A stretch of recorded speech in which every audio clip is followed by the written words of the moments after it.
Welcome to Car Shopping Questions and Answers. I'm your host, Brother Deshone, the auto advisor.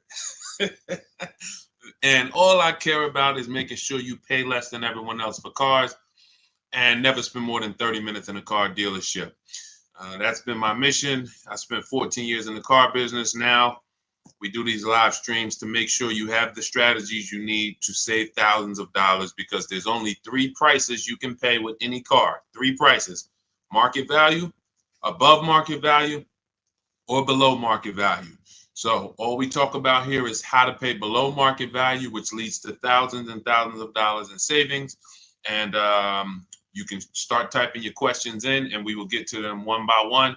So we appreciate you actually tuning in with us. Everything what I'll be talking about on this stream is out of my new digital book. It is called Cars from Home. That's a mindset.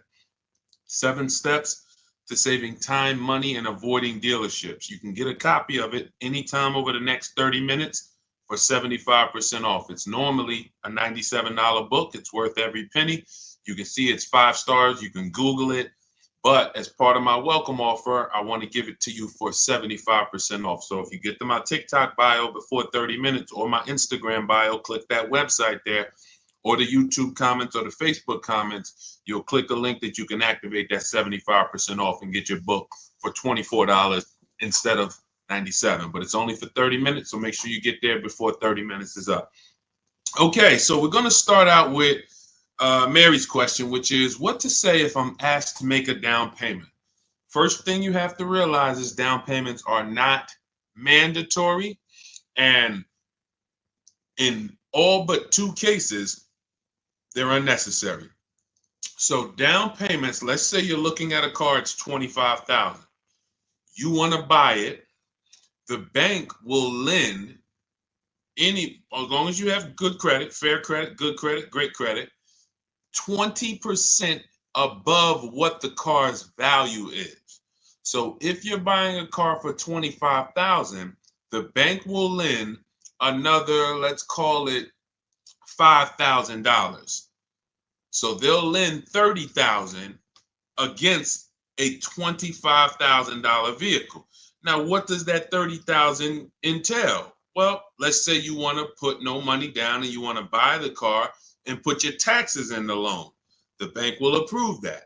Let's say you want to buy it and put your fees, which may be a documentation fee and DMV fees. Those are the only 3 legitimate fees: tax, DMV, documentation. So you put that in there. So now that takes you from 26, 25. With the taxes, you go up to 28. With the fees, you go up to 29. The bank will lend up to 30 or 20% above the vehicle's value, which is 25, which means you can do a no money down deal. It is not required. Let's say the vehicle's value is 25, but because you have no shopping strategy, you pay 28. The bank only is going to lend 30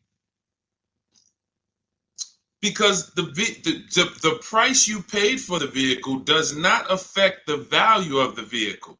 If the value was 25 and you paid 28, the bank's lending 30. Now, the same is true if you get a big discount. Let's say the value of the vehicle is 25 and you get it for 20. The bank is still going to lend what? Up to what?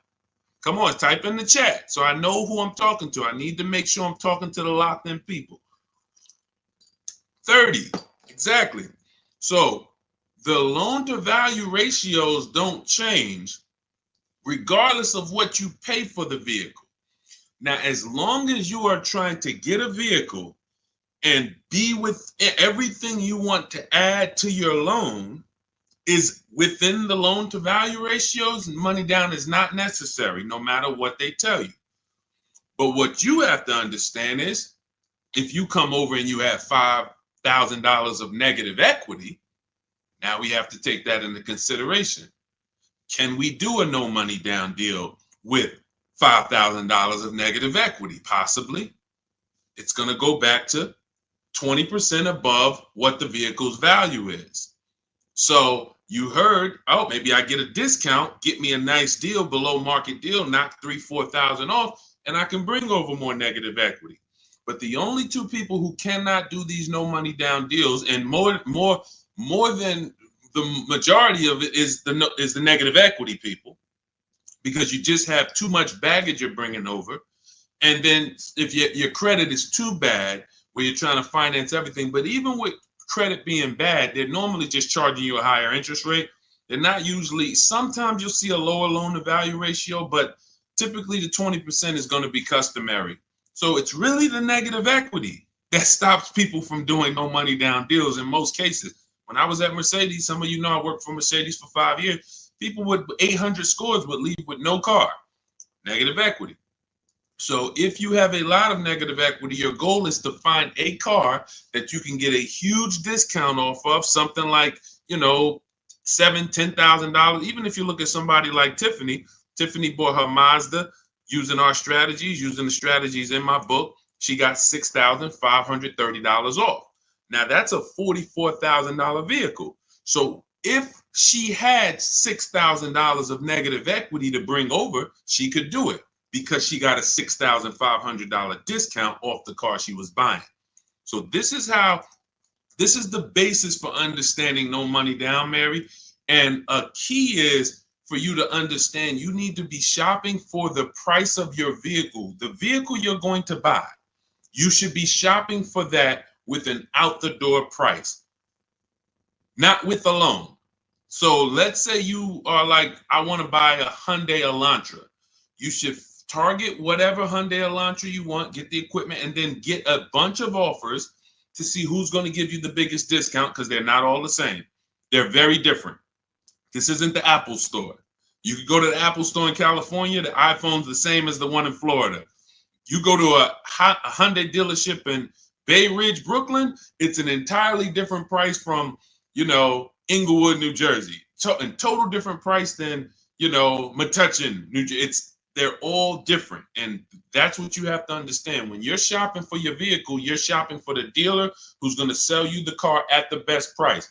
You will handle your financing, your down payment, your interest rates in a separate process. You don't want to mix those two.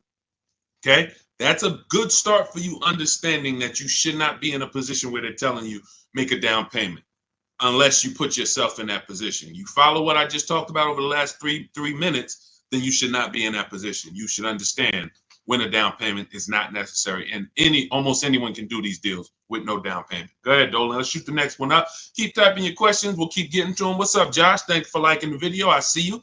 Thank you, Bianca. Welcome to the people who are shared. Malik, 621, thank you for sharing. Shout out to the sharers. I see you. It does not go unnoticed. I appreciate everybody who shares, hit that share button, and sends this broadcast to some other people. I appreciate you. All right, AG, car shopping for a used Tesla X, how to save or haggle. There's two types of used car dealerships. When I worked at Mercedes, the first Mercedes-Benz dealership I worked at, big markups, wants to negotiate. Big markups. $7,000, $10,000 markups, very exclusive cars in the particular case. But even if they didn't, they didn't have to have Mercedes. There's other dealerships that do this. They're going to leave themselves big markup, and then they're going to say, hey, let's negotiate. This is also for dealers who get a lot of traffic walk-ins. They're either on a highway. They know that we're going to get 50 people on a Saturday to walk in, so they can charge. They put these prices up. And they're not trying to really sell them online. They're trying to sell them to the unsuspecting locals.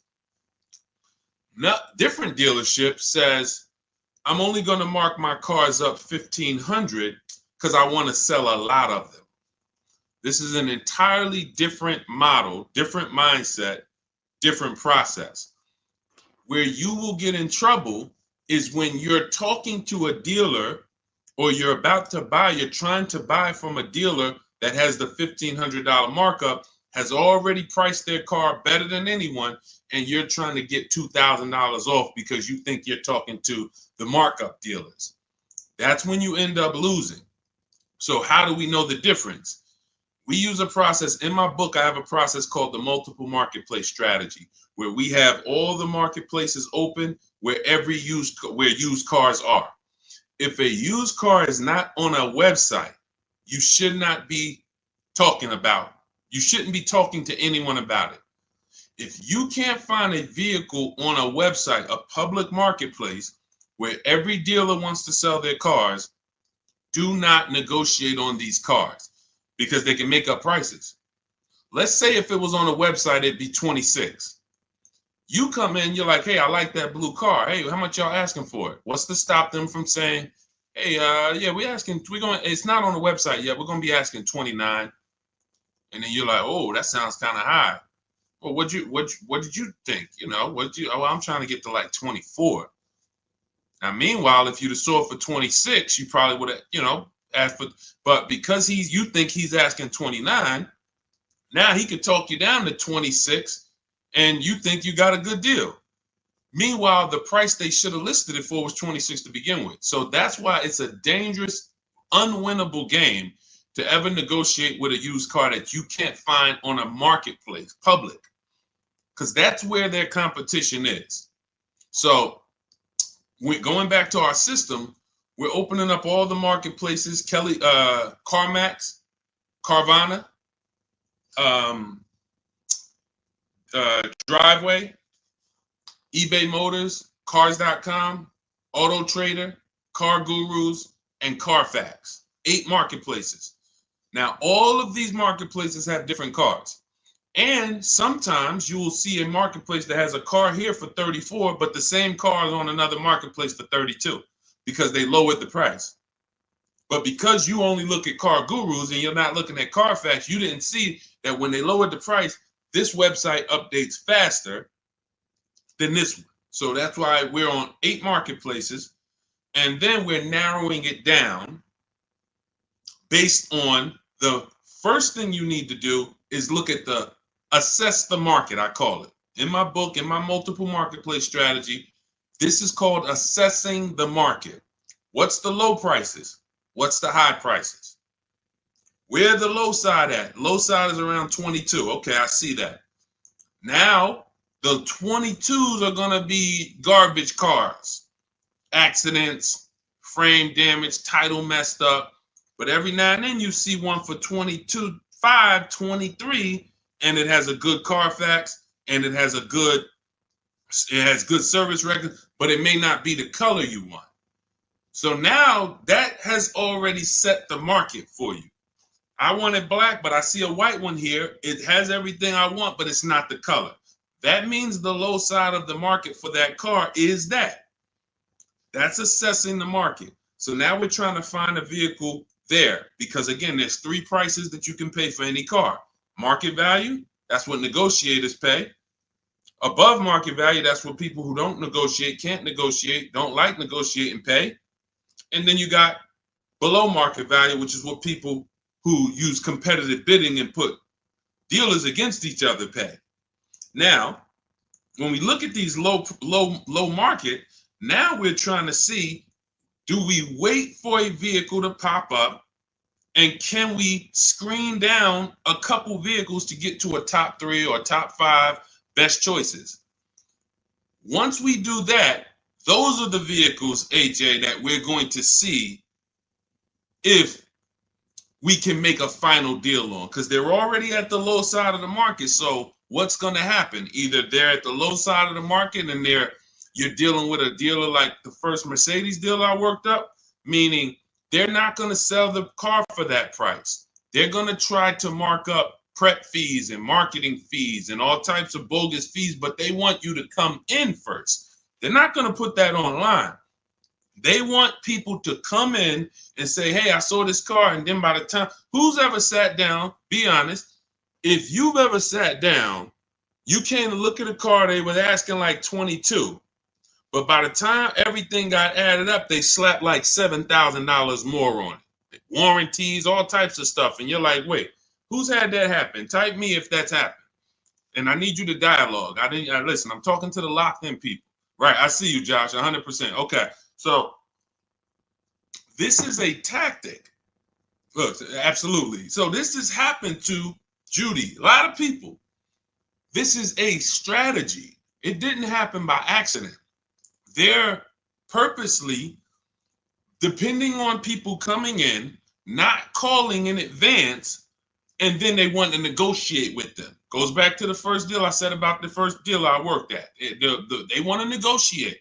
So the prices are so now that's what we verify. That's what we're only calling those top 3 to 5 dealers and saying, hey, besides besides the price here online, what fees do you charge?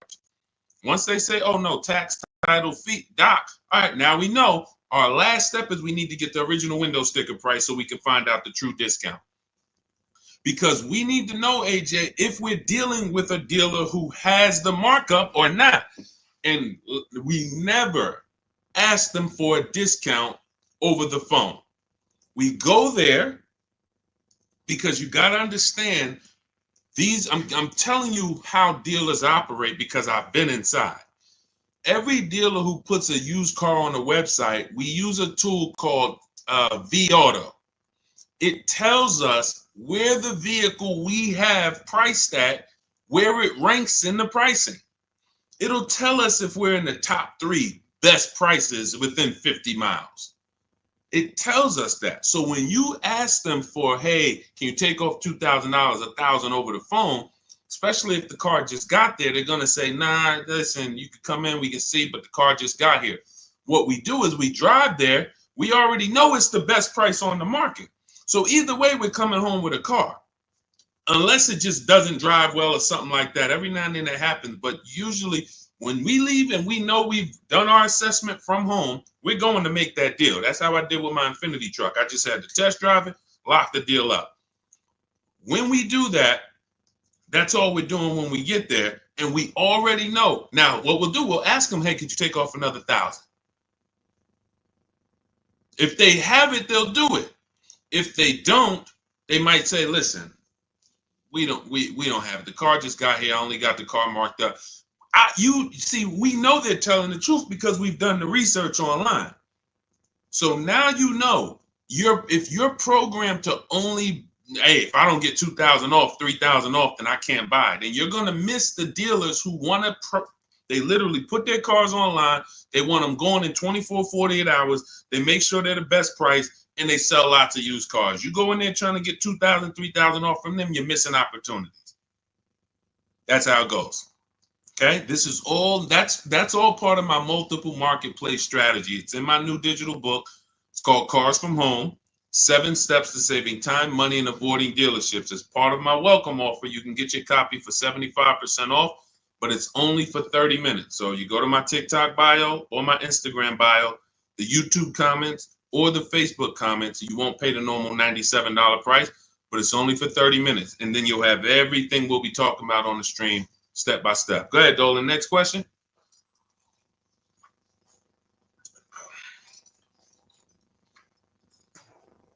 Okay, Mel, what's going on? A 5-year loan to buy a 2022 Jeep Compass. Is it good to trade in for a lease now? So this sounds like, Mel, you figured out you should be leasing, not buying. And now you're like, should I make that move now? In my book, step 1 is the leasing versus buying question, because this is the foundation of your car deal. You need to know how you're going to beat depreciation. So normally what happens is when people learn about the 8-year rule, which says if you're not buying a car to keep it for 8 years, then you should be shopping for a below market lease, not a purchase. So when people learn that, oftentimes they're like, okay, I know I'm not keeping this car. I'm in 8 years. Should I wait or should I transition to a lease now? There is no benefit to you waiting. As long as your equity situation isn't so bad where it's going to stop you from transitioning to a lease, the play is to move to a lease as soon as possible, because you're not going to get the money back you're putting into owning these cars. The only people that get the money back for owning these cars are long-term owners. 8 years, 10 years. We got people on here who have cars. I'm sure some of you have had cars for 8, 10, 12 years, maybe even more. We usually get somebody on here that has a car for more than 15 years. This is the people who get all the money out the cars. So if you're keeping a car in a short term, you're not getting the money out of them. You're putting the money in, But then when you go to replace it and you see how much you're getting back for it, you're like, wait, all this money I put in, this is all I'm getting back.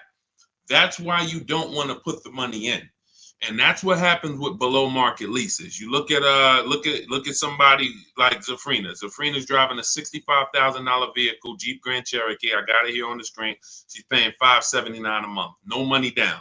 So $65,000 vehicle, that would normally be $1,200-1,300. She's paying $579 a month, no money down. She's never putting the money in. Raphael, she has a Jeep. This is her second car using our process. This is my second car. Look, she said it worked. Follow a 2024 Jeep Grand Cherokee 4x4. MSRP is $46,000.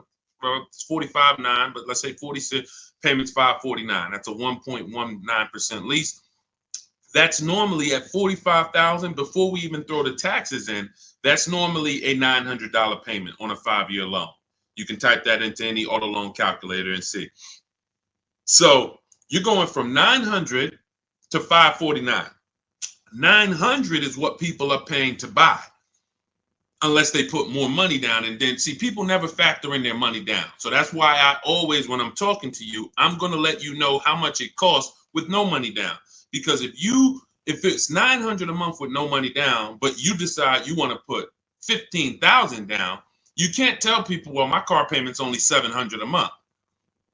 What about the $15,000? Let's divide that, and then you'll see, no, it was actually $900 a month that you put into this vehicle. So that's why I compare, in every case, no money down, so we can really see how much these vehicles are costing us.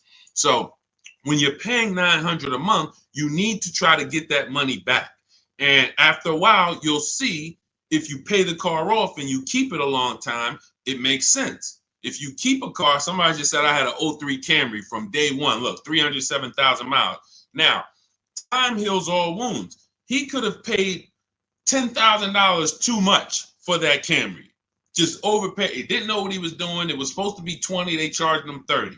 But if he kept the vehicle 20 years, do you see how that doesn't quite matter? What would matter is the short term. The short term. So the key is understanding, if I'm not keeping my vehicle long term, 8+ years, I shouldn't be buying, because I'm not going to beat the depreciation. I should be shopping for deals like Raphael got, like Zafrina got, like Jen got, like Ansley got, where they're leasing these vehicles, driving brand new cars, not putting a lot of money into them. They're paying cents on the dollar. These are below market leases. These aren't regular leases. And then you're beating depreciation that way because you're not putting a bunch of money into these vehicles. So there's no benefit, Mel, in waiting. You should do your equity assessment. You've already done step one, deciding whether you're going to buy or lease. Now you move to step two in our process. That's the equity assessment, where you call your bank, get your payoff, then go to the 6 websites we teach that pay cash: CarMax, Carvana, Driveway, KBB Instant Cash Offer, Car Gurus, AutoNation. Once you do your equity assessment, it's going to tell you, do you have positive equity, negative equity? And then you will move to the third step, but you have to do that first. So, but there's no benefit in waiting. None. Not one benefit in waiting longer to stay in a bad financial structure when you can go into a lease. Great question. All of this is in my new digital book. For those of you, you're sitting there, you're like, Deshone, there's no way I'm going to remember all of this stuff. We haven't even started warming up yet. You can grab my digital book. It's called Cars from Home, 7 Steps to Saving Time, Money, and Avoiding Dealerships. It has everything in there step by step, leasing step by step, purchasing new cars step by step, purchasing used cars step by step, making banks bid for your loan step by step.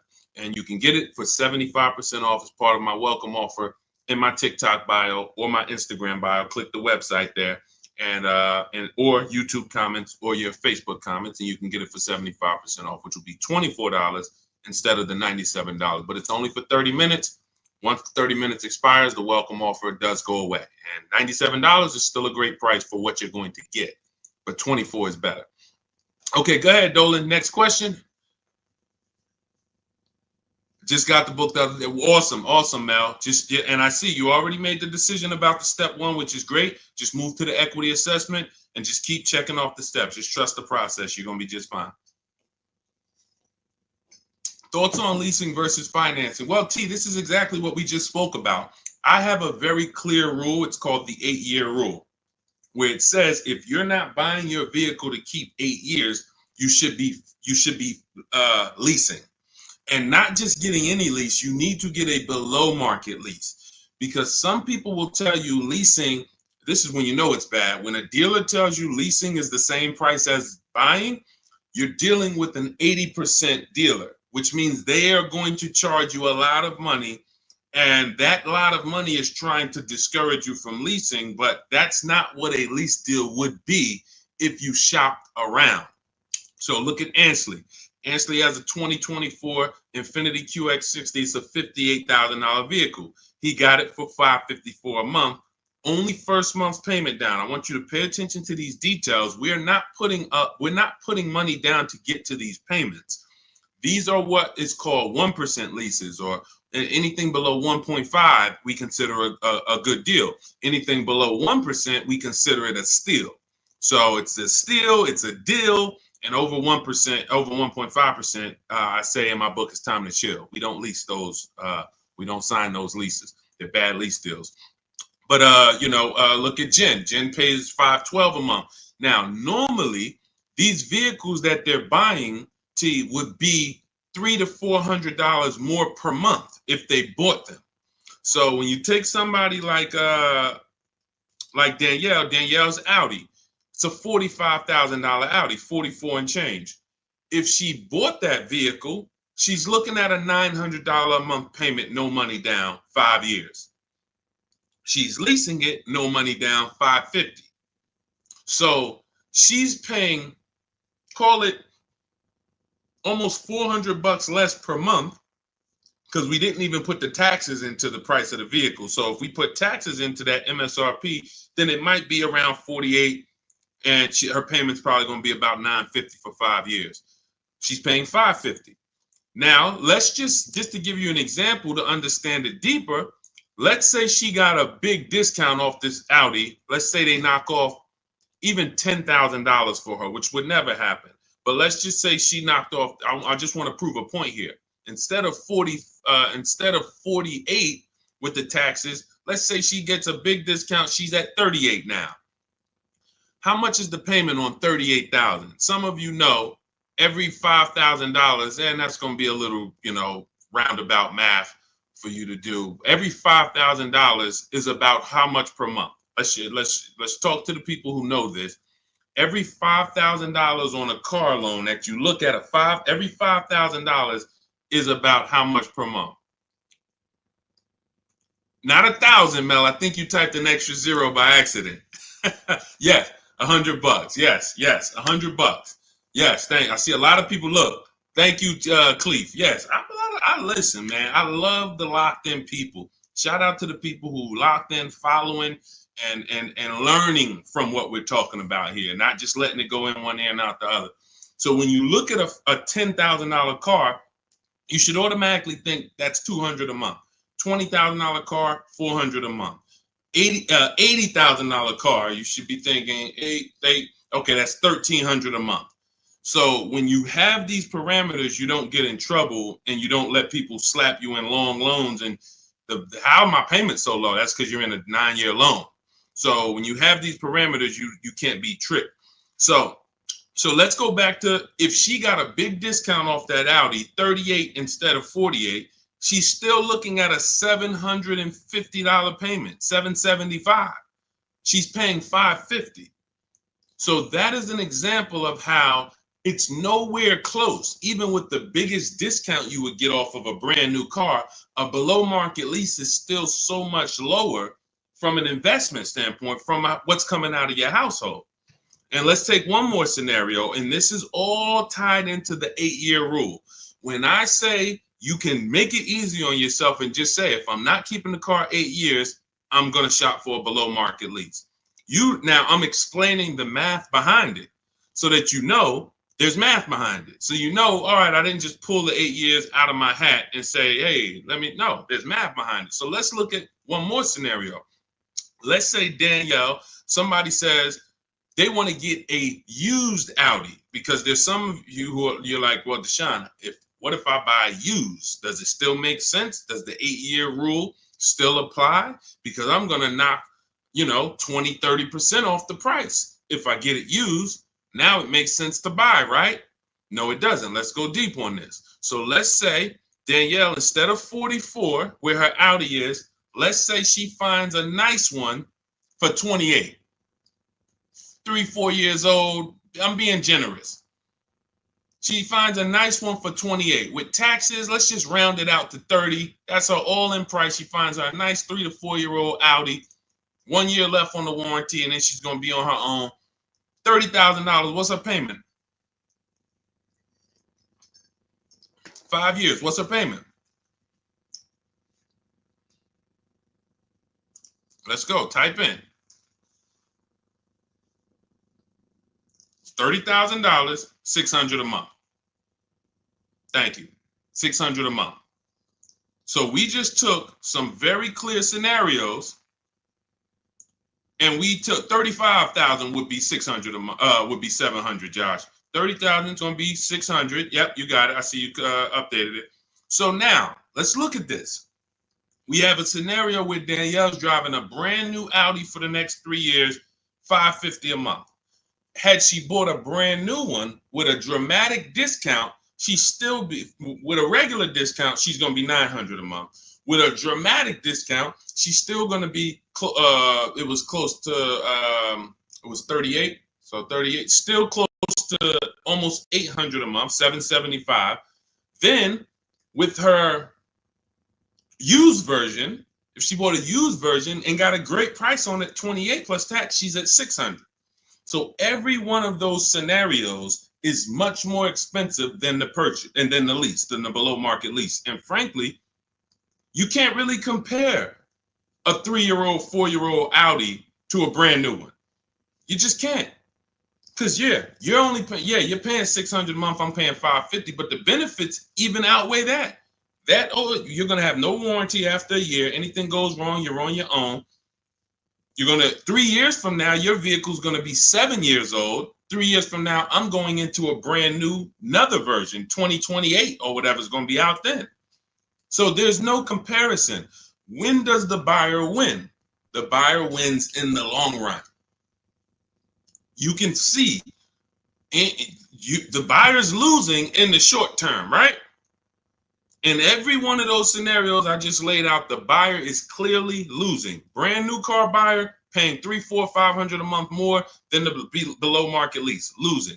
The used person got a payment closer to the below market lease, but look what they're driving. 3, 4-year-old car. It's going to have no warranty soon. They're going to be on their own. And then the majority of that time they have it, they're going to have no warranty.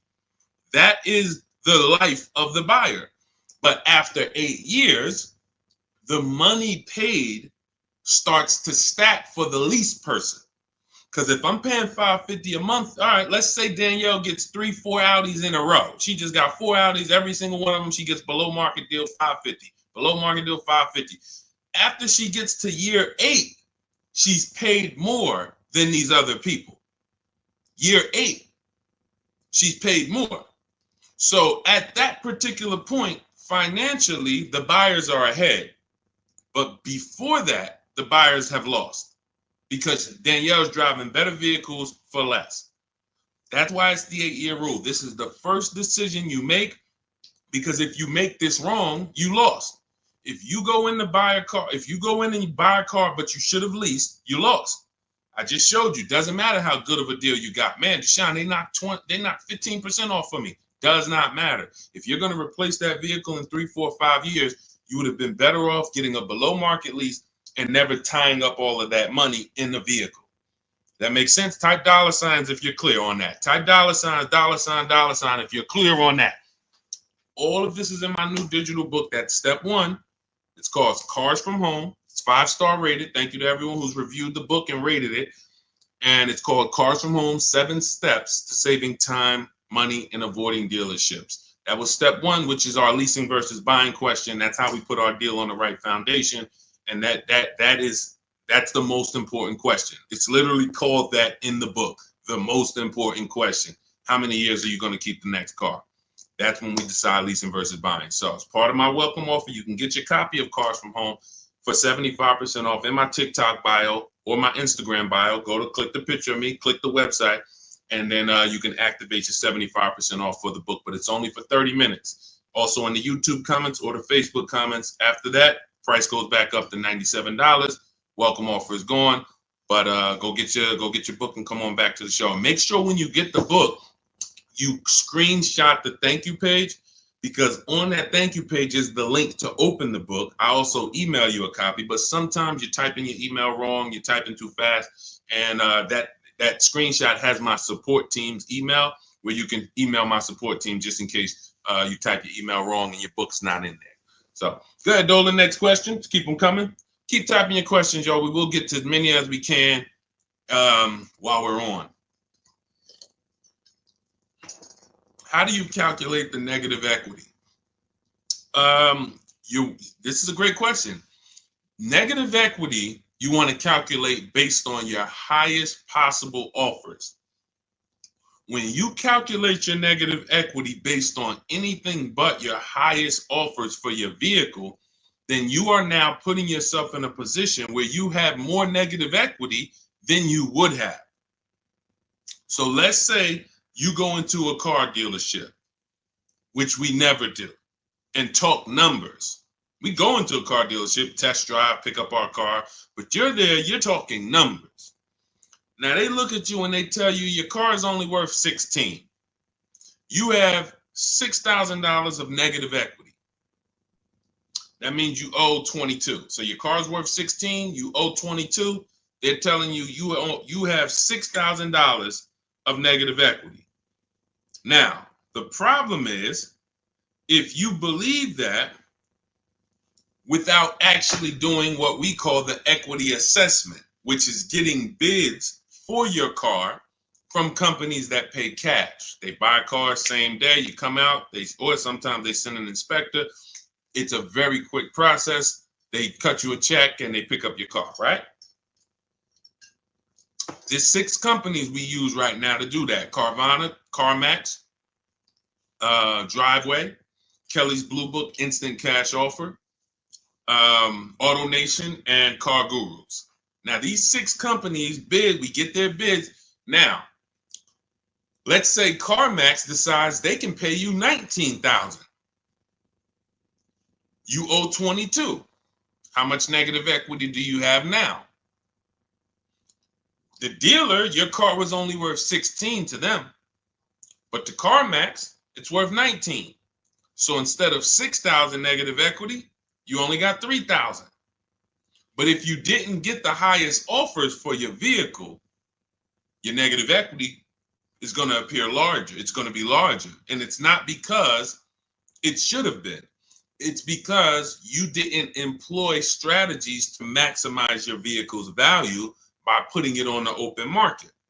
You wanted to do a quick deal and you took less money than you could have gotten trading in a car. We don't do that. So, Mary, we do the equity assessment. That's going to tell us right then and there how much negative equity we have or how much positive equity we have. It takes 15, 20 minutes to do. Just go to those 6 sites. That's in my book, Step by Step. That's step 2, the equity assessment. Once we actually decide whether we're going to buy or lease, that's step 1. Now we move to step 2, which is the equity assessment. We don't move forward until we found out what our equity position is. Okay, does that make sense? All right, go ahead, Dolan. Next question. And some of you are going to find out that you have more equity than you thought, and you don't have to wait to sell your car. So, I've had people who thought they had to wait until the car was paid off. If you ever, you might have thought, Sean, I thought I had to have my title to sell a car. No, you don't. You can sell a car you still have a loan on. Absolutely. And the reason I know this, people think this way, because when I was at the dealership, people would walk into the dealership. I get a guy who's like, hey, is that the new version there? That's the 2020 whatever. I'm like, yeah, that's the one just came out. He's like, all right, I got 3 more payments left, and then I'm gonna come see you for that. I'm like, what? Hold on, let me talk to you. Because someone told him, and it could have been based on 30 years ago. Maybe there was a time when you couldn't sell a vehicle without paying it off and having the title. I don't know.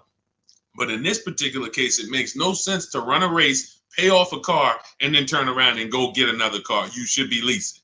Because that's one of the downfalls of leasing is you always have a payment. Now, there's benefits there, but if you are buying and you always have a payment, because literally as soon as you pay off your car, you go get another car, and then you go get another car, and you always have a payment, you've never reached the reward stage of buying. So, IG, how would you know a car is below market value? Who to believe? CarMax? No, this is not. We don't believe companies. You know a car is below market value by looking at the market and getting multiple offers.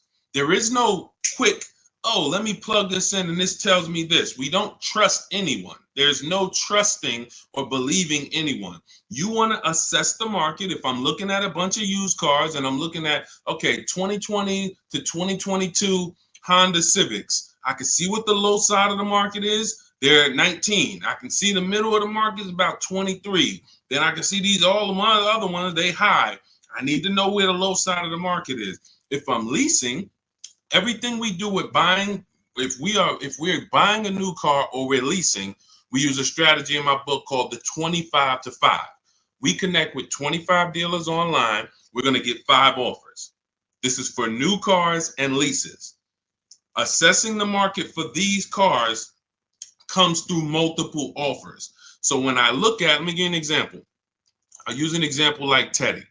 So Teddy gets multiple offers. How does he know that his BMW deal is a below market deal?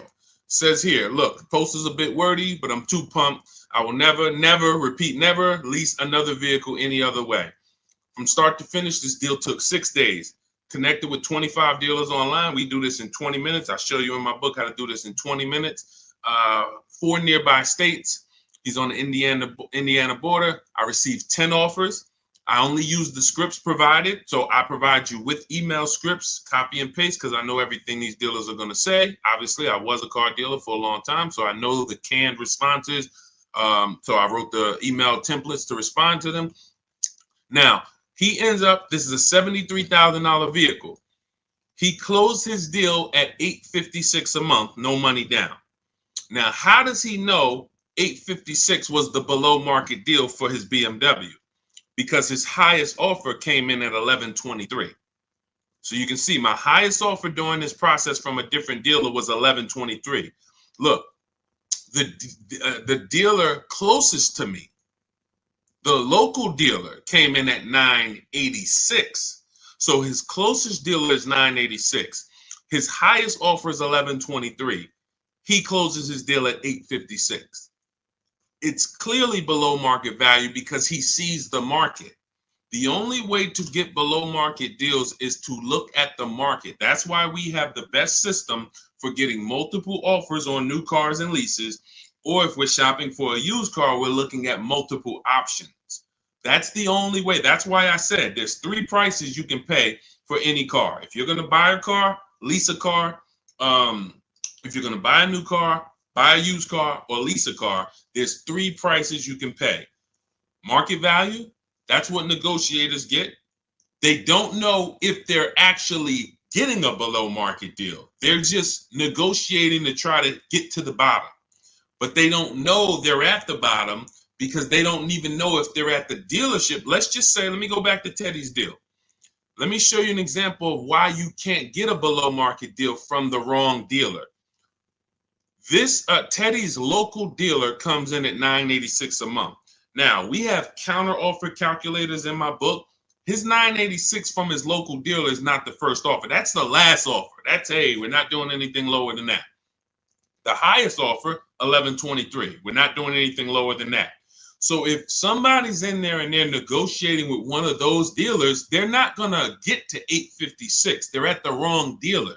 They're at an 80% dealer, and 80% dealers want to make a certain amount of money or they're not going to sell the car.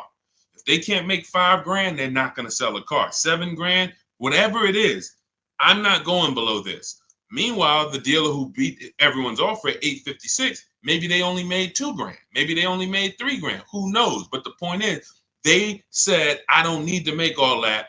I'm going to beat my competition and sell this person a car. That's a 20% dealer. That's why I say negotiators pay market value. People who don't, if you don't negotiate and you're like, man, Deshone, I just go and I close my eyes and just wake me up when it's over and I could drive out of here. You're going to pay above market value.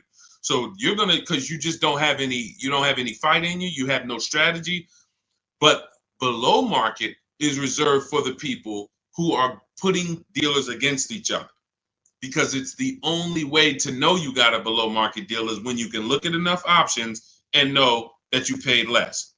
It's like this with anything. It's not just cars, TVs the same way. If you were buying a 100-inch TV, how would you make sure you're getting a good deal? You're going to look at probably 30, 40 TVs in every website. Then you're going to be, oh, this one's on sale, $699. All the rest of them is $900 and $1,000. Clearly, that's the below market deal. Same principles. Same principles. Go ahead, Dolan. Next question. You know, coincidence. All I do is teach you to shop for cars like you shop for everything else. Everything else in life, you shop this way except cars. Cars, you shop a way you wouldn't shop for anything else the way you shop for cars. Think about that. Am I right or am I right? Type right if you know I'm right. The way you shop for cars and buy cars, you won't buy anything else like that. You don't buy houses like that. You don't buy jewelry like that. You don't buy maybe jewelry. That's a little, you know, because it's sometimes tough to put people against it. But you don't buy TVs like that. You don't buy furniture like that. Just walk in and all right, go back and forth. No, you're comparison shopping. You're using the internet as your friend to get the information and start to have multiple options. That's all we do when it comes to cars. That's why we win easily. It's no struggle when you're using the internet to put people against each other. The struggle is going in and battling and begging someone to take money off when you're already about to spend 30, 40 grand with them. Imagine that. You're about to make a $40,000 transaction and you're just begging, come on, can you take off another 500? Just $40,000. All right. Best SUV to buy. This is all subjective. If you want to look at ratings, feel free to do that. I don't recommend cars because it's just too subjective. There's over 40 car companies. All of them have vehicles in every size category: compact, midsize, large, 3 rows. So there's so many categories.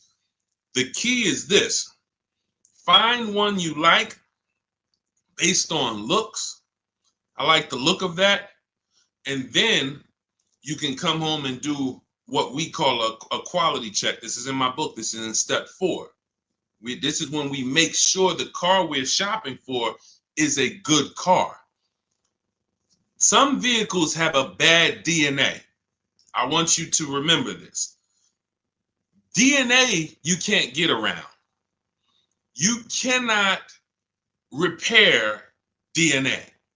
So if a Nissan has a particular transmission that goes out between 80 and 90,000 miles, I never get it, because I would never buy that car, because there's nothing I can do to escape what might happen. It's just literally the luck of the draw. Maybe mine doesn't go out at 80, 90,000, but these vehicles are known for the transmissions going out from 80 to 100,000 miles. That's why you'll notice a lot of Nissans for sale. They got like 80,000 miles on them, 90, because people get rid of them right when the transmission starts slipping or right before it goes out. That's what happens. So you can, and this is not all Nissan. So you need to, we always type in the actual car to Google, and we type in 2000, we put the year, the make, the model, 2000 Honda Accord reliability, 2018 Nissan Altima longevity. There's three words that we use that you need to get familiar with: initial quality, reliability, longevity. This takes 5 minutes to do. Initial quality tells you, what does the data say? What are people saying about the vehicle the first 90 days? So if you're leasing a car, you're going to buy a car new or you're going to lease it, you need to know what the initial quality reports are. What are the owners saying the first 90 days of the vehicle? Is it in the shop? Is it electric problems, little malfunctions, blind spot, whatever? That's initial quality, first 90 days. Reliability is your first 3 years. So you need to know, what are people saying about this car? Not my neighbor. Not my neighbor. My neighbor owns one of them. There's 10,000 out here. What are they saying? Maybe my neighbor got a good one.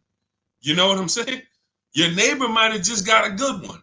But I need to know, what are people saying about this vehicle the first 3 years? That's reliability. And then longevity is the long run.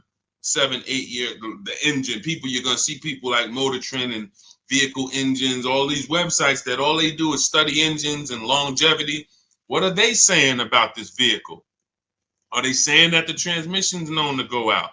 Sometimes you'll type in 2018 Kia Sorento longevity and you'll see right at the top, with proper maintenance, these vehicles are known to last 200,000 miles. That's a good sign. Now all we need to do is make sure we're getting a good one that has been properly maintained. But that's the DNA. So when you ask the best SUV to buy, my goal for you is to avoid the vehicles that have bad DNA. They have bad data. Could be a year. Could be the 2018 was trash, but then they saw that the 2018 was trash and they changed it, and then they made a better 2019. So it's all up to the year. I appreciate it, Rob. Thank you so much. Go ahead, Dolan. Next question. That's in step 4. See, that's shopping, not buying. We have 7 steps in our process. Most important question, step 1, equity assessment, step 2, deal focused budgeting, step 3, shopping, not buying, step 4, multiple offers, multiple options, step 5, paperwork and protection, step 6, and delivery is step 7, pickup or delivery. That's it. So everything I'm teaching on the stream is always going to be out of one of those steps. And for those of you who have the book, here's what you should always be asking yourself. Where am I at in the process? What step am I at in the process? Because you've come from not having a process. So you don't know what to do first. Should I be thinking about my trade-in? Or, oh, matter of fact, wait, he said don't trade. And then, all right, when do I get my loan? Do I get a pre-approval? You don't know where these things go, what order they go in. But I do. That's why we created a 7-step process that accounts for everything. So you always want to be asking yourself, where am I at? What step am I on to make sure, all right, listen, why am I focused on budgeting right now? And I haven't even decided how many years I'm keeping the car. That's my first step. That's what it's about. Okay, Judy, my Jeep lease is up in 2 months. Strange lease of 5 years. Would you finance the car at the end? You've had the car long enough and you're not owning it. So whatever type of financial deal that you went in on this, it was not a good deal because you're paying way too long on a car that you're not going to own. That's the reason we don't buy our leases. We don't do 4-year leases. Paying too much, unless you're paying like $200 a month or something ridiculously low, where you add up all the payments, add them all up. Look at it. All right, I gave them $2,000 up front, and then I paid $400 a month, and I've been paying $400 a month for 5 years. That's 60 months. All right, wow. All right, I paid them a lot of money. Add that up, and you'll see, compared to the MSRP, I paid way too much for this car that I'm giving back. So that's why I wouldn't suggest you buy it, because if you're not going to keep it long term, normally with a lease, it's broken into 2 sides. It's a part you're going to use, and then it's a part you're giving back to them. You're not paying towards that part. Let's say it's 50-50. You could stretch your side out. You got to pay half this car. You could stretch that out for 4 years or 5 years. But it has nothing to do with that back end. You're still going to owe. If you want to buy this thing, you still got that other half. So I don't know what your lease deal is, but if it's structured like a normal lease, you've just broken down your side. You're not paying it. Now, if you've paid into the car, 60, 70% of the car, but I don't think you have, because that wouldn't be a lease. That would be a loan. That would be like, hey, I'm paying the car off. I paid it off for 5 years. I only got 2 years of payments left. I should only owe a small amount. If that was the case, then that's different. But on a lease, if you just took a 5-year lease, then you're paying your half. You're not paying towards the back. So you might have a very, very low payment, but you're not actually building, you're not paying towards the car. You're only paying towards the half you're going to use. So in that particular case, I would give the car back. Now, again, I don't know the exact details, but that just doesn't, but here's the benefit of leasing is cents on the dollar. Look at somebody who has a Jeep. You can see here, Raphael got her Jeep. It's a $46,000 Jeep. She's paying $549 a month, no money down. So she's putting into this car $549. Let me do some math.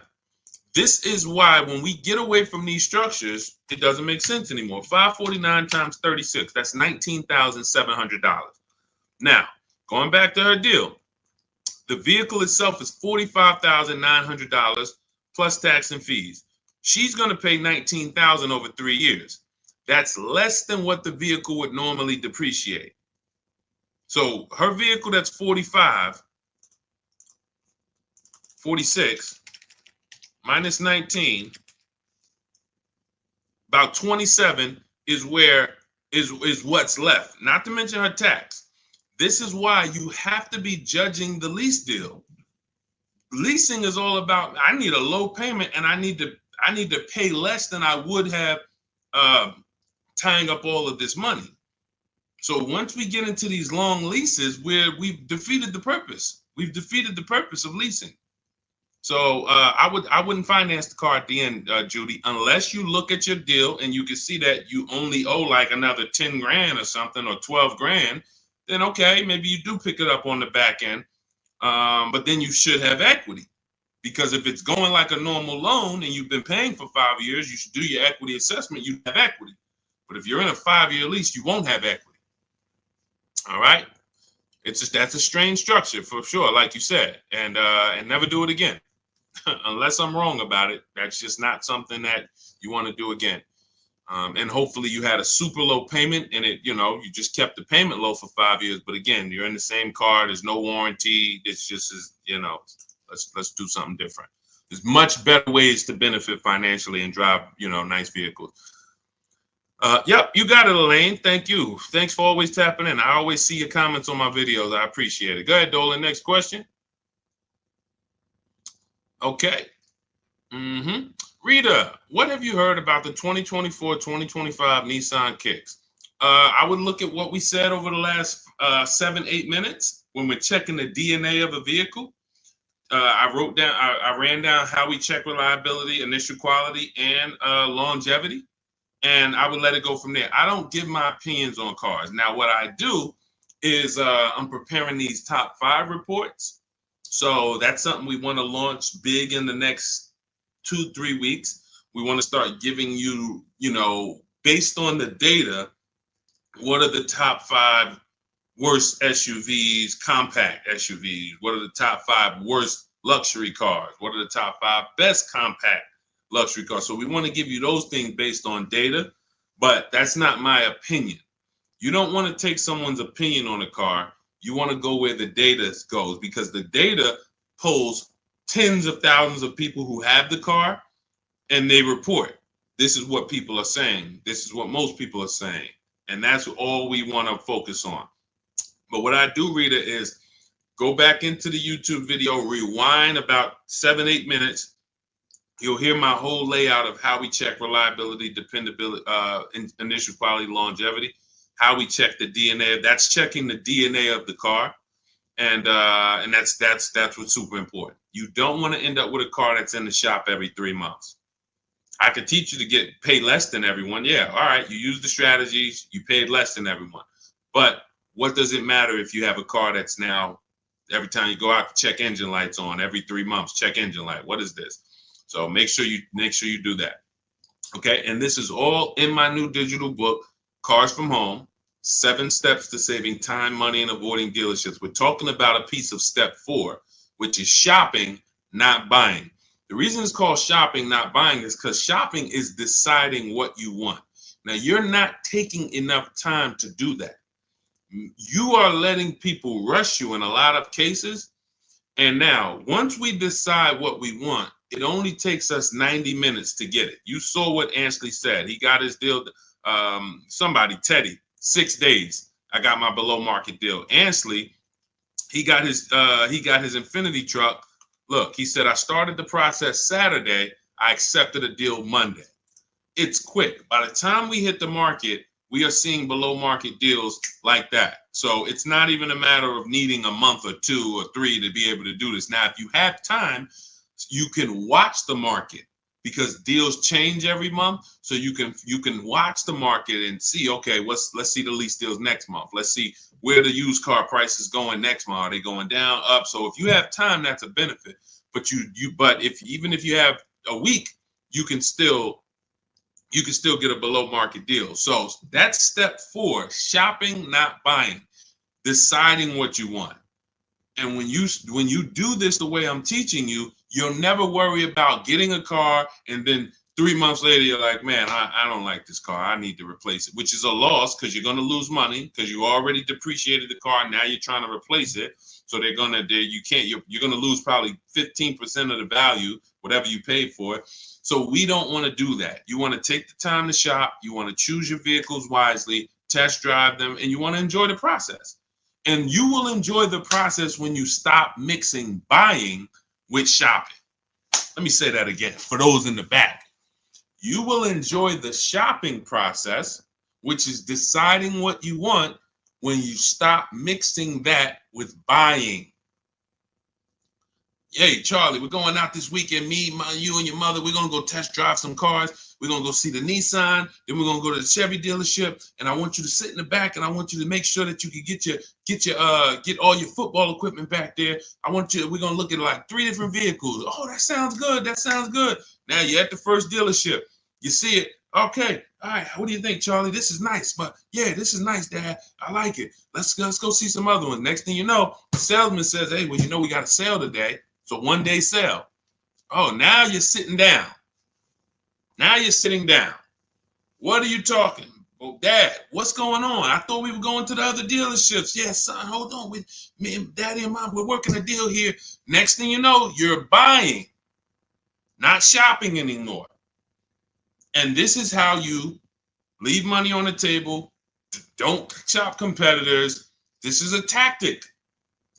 Call them the showroom shackles. They want you to sit down. Just picture. Remember this. Every time you sit down at a dealership, just picture shackles coming out of the armrest of the chair, and just, because isn't it like that when you try to get up?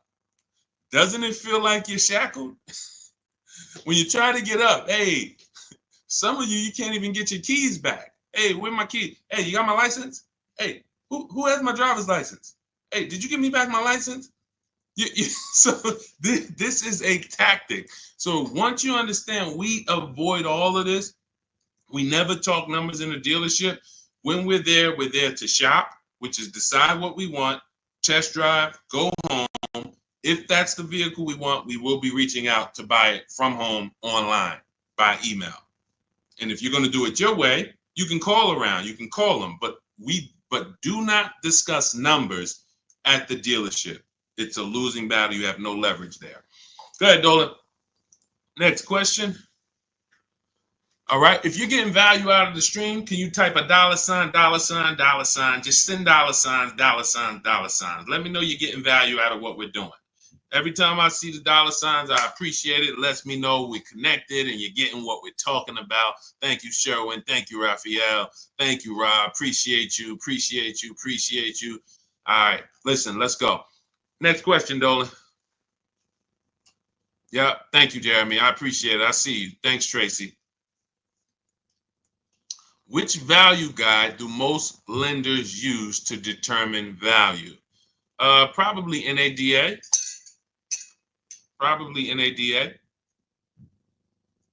But you should be shopping for below market deals.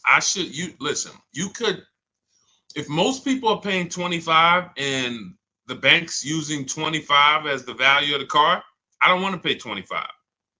Why do I want to pay what everyone else is paying? So using the strategies we're discussing, multiple offers, low market, everything we're doing, you're in a scenario where when you pull up to someone with the same car, you've paid 2, 3, 4,000 less than them if they got market value. If they paid above market value, you might have paid 6,000 less than them. And this happens. Unfortunately, it happens sometime at one dealership. I remember I was at a Mercedes dealership and a customer comes in, he's going nuts. He's like, hey, I got an E-Class. Me and my neighbor, we go out to dinner the other night. We got the same car. I'm paying $200 more than him a month. He was pissed off. Now, how does that happen? One person paid above market value. Maybe the other person paid below market value or market value, but it's a $200 spread. Same vehicle. So when you're using what we're talking about, what you're learning in my book, what I talk about on these streams, you are not anywhere near what lenders should be looking at you and saying, man, that's be good. I don't know how you got the vehicle for that price, but that's a good loan to value ratio. In case the vehicle gets totaled, we know that we're in a good position. We know, rather than, hey, this guy has a vehicle, it's worth 27, but he bought it for 28. He's cutting this thing close. He needs gapping. So, all we care about is below market. We're not interested in none of these high prices, and how bad they are for other people, unfortunately. Go ahead, Dolan.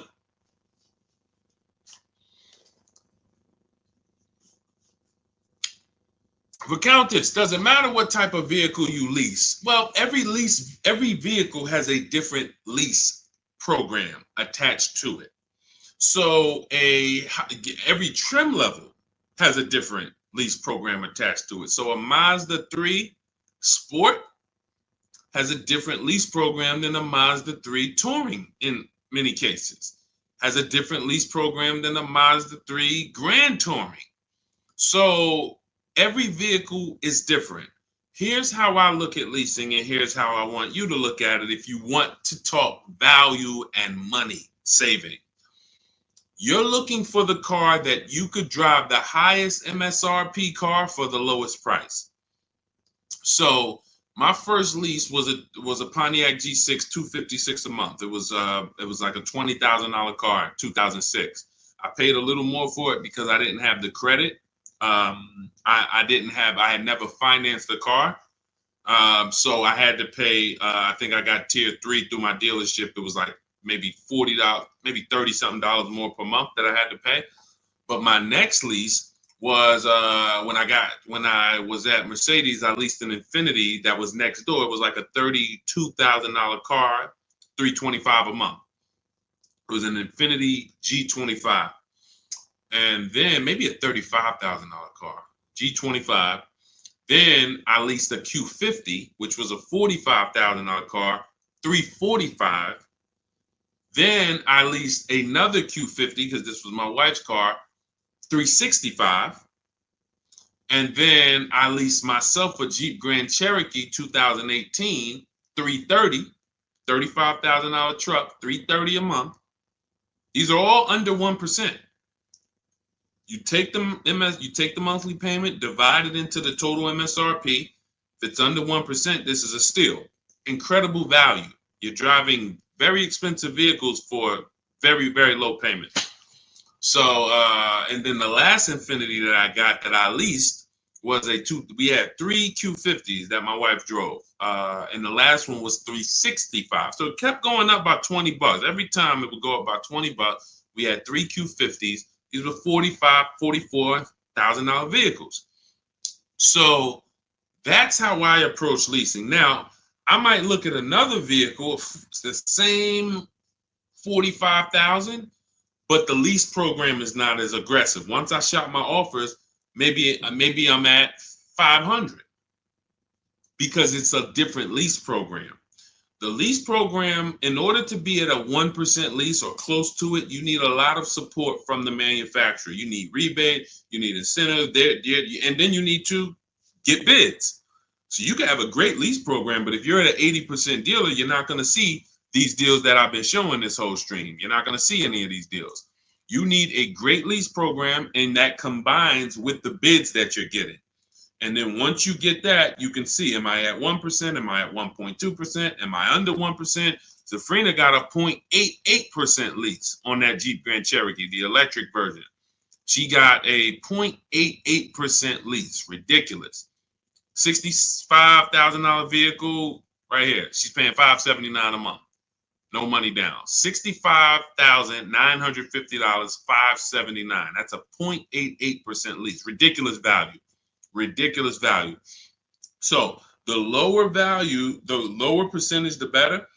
I max it out in my book. I teach you the 1.5% rule. 1.5%, we don't lease above that. We don't lease cars where the lease deal is above 1.5%, because when you add up all the payments, you're paying too much for a car you're giving back above 1.5%. It doesn't make any financial sense to lease the vehicle at that point. We just go to another vehicle. I've had people that said, Deshone, I wanted to lease the Range Rover. I got all my offers back. It was 1.6, 1.7, 1.9, 2. What do you think? I said, pick another vehicle. Go back to the Range Rover in 3 years. Maybe it'll have a better lease program there. There was a time, I remember Range Rover Sports had a great lease program. There was a time where the Velar had a great lease program. It goes away. And then they're like, hey, you know what? We need to sell some of these. It comes back. So, but it's so many vehicles out here. It doesn't make sense to lease something where you can't get it for below 1.5 or even lower, because there's just so many vehicles. You can find one with a great lease program using what I teach.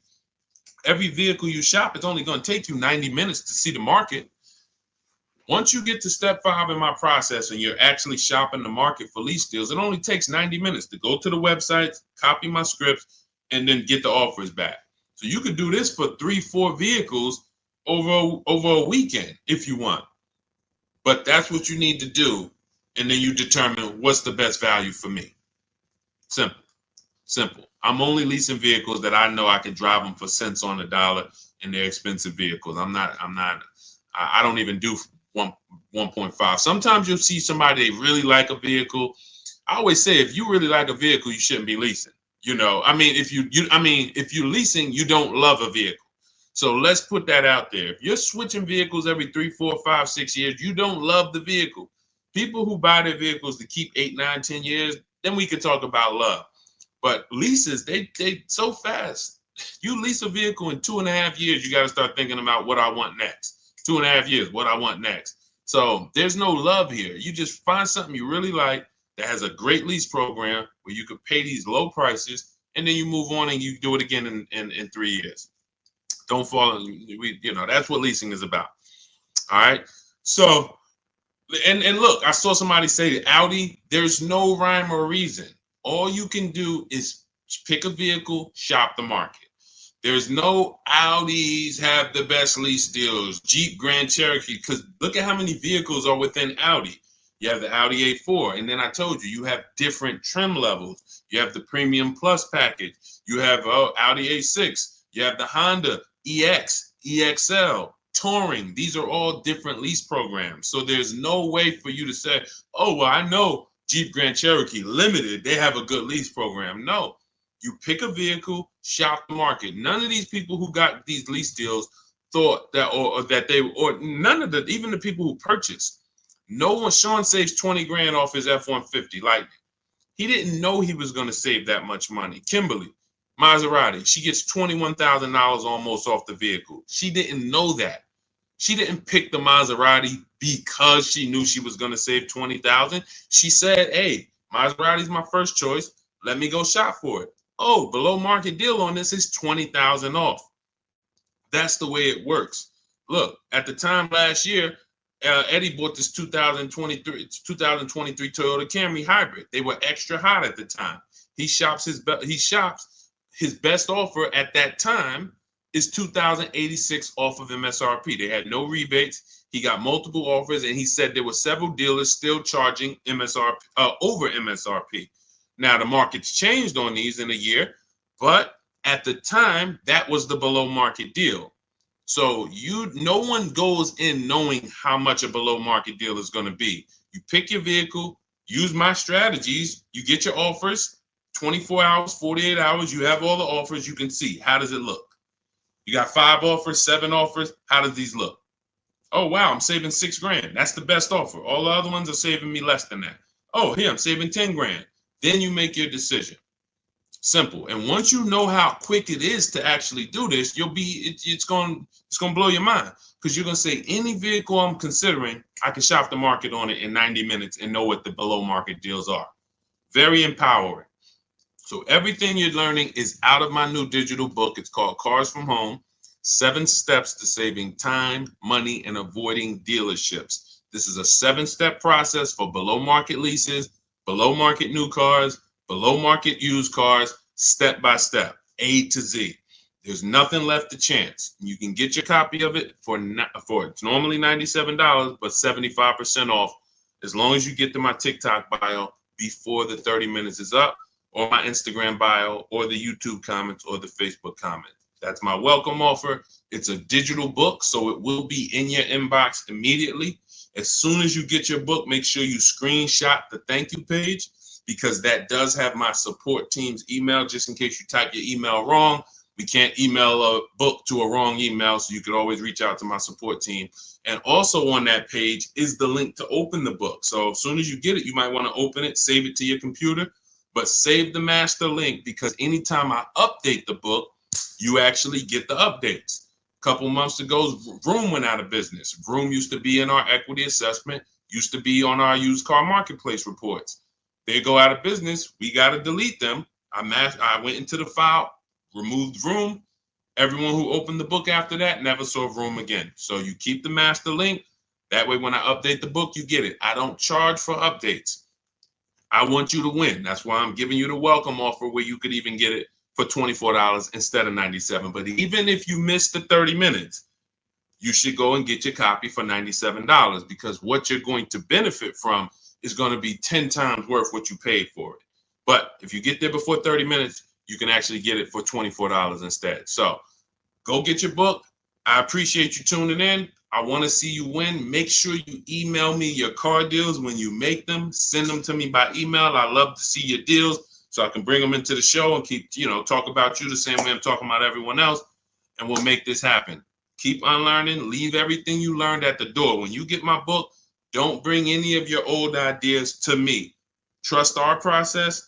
Leave all of that old way at the door, and your success is guaranteed. So I'll see y'all on the next stream. God bless you.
Roland's in the back.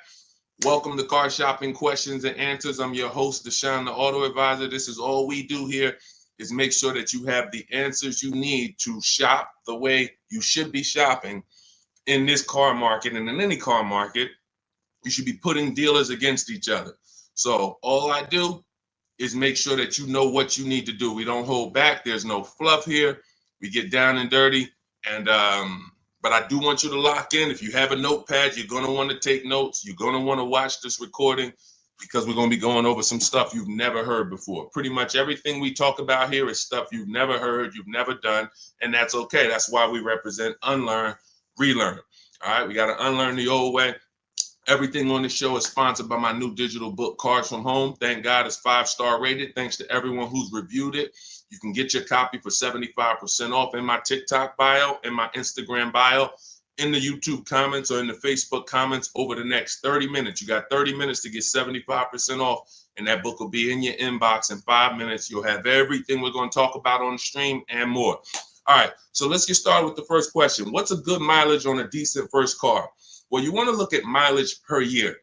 So if you're looking at a car that's 5 years old, you want to consider average miles driven is 10 to 12,000 miles. That's average miles for a driver. So if you look at a 5-year-old car, 60,000 miles is just fine. You're looking at an 8-year-old car, 8 times 10, 80,000 miles, 96,000 miles. That's perfectly fine average miles for that car. Now, some people like to get below average miles. That's fine too. You know, anything above that. But here's what's more important than the mileage on the car. Service records, absolutely paramount. In fact, let's go to what really makes the car good or not, the DNA of the car. The DNA of the car is things that can't be fixed even when the first owner took care of the car. You might have a car, we always do what's called an initial quality check, a longevity check, and a reliability check on each car. I'm going to show you how to do that very easily. It takes 5 minutes. All of the stuff that I'm talking to you about takes minutes, not hours to do using a computer. So when you say the DNA of a car, that's something that can't be controlled because they made it that way. So if you look at a car and it has bad electric issues, that's in the DNA of the car. Doesn't matter if it was taken care of, doesn't matter if they serviced it. It's built in. Some cars, when you do your longevity check, let's say you're looking at a 2018 Nissan Sentra. You type into Google 2018 Nissan Sentra longevity.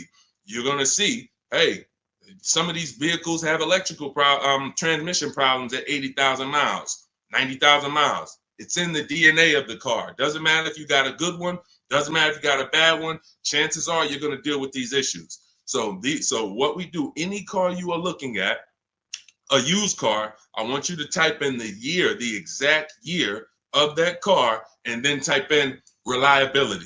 That's going to tell you what they said about the car the first 3 years. You skim the articles. You don't need to read. All you're literally doing is skimming that first page. If you see this car has less than normal reliability, less than average reliability, you want to look for red flags. Then, once it passes the reliability check, then you type in 2018 Nissan Sentra longevity. Skim the articles. You'll see things about the engine. You'll see, okay, these engines last 200,000 miles.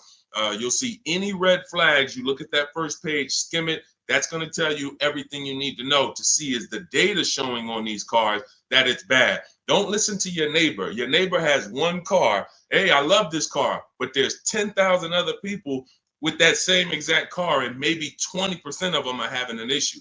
So go where the data is, type in that search. It's very easy to do. That's in step 4 of my book, which is called Shopping, Not Buying. All of that is we do a 7-step process, and we do not buy any car or lease any car without checking the DNA of the car, which is the data. That's more important than the mileage on a used car. Great question. Let's go. Keep typing your questions. We'll get the next one. All right, we'll get the next question. All right, let's go.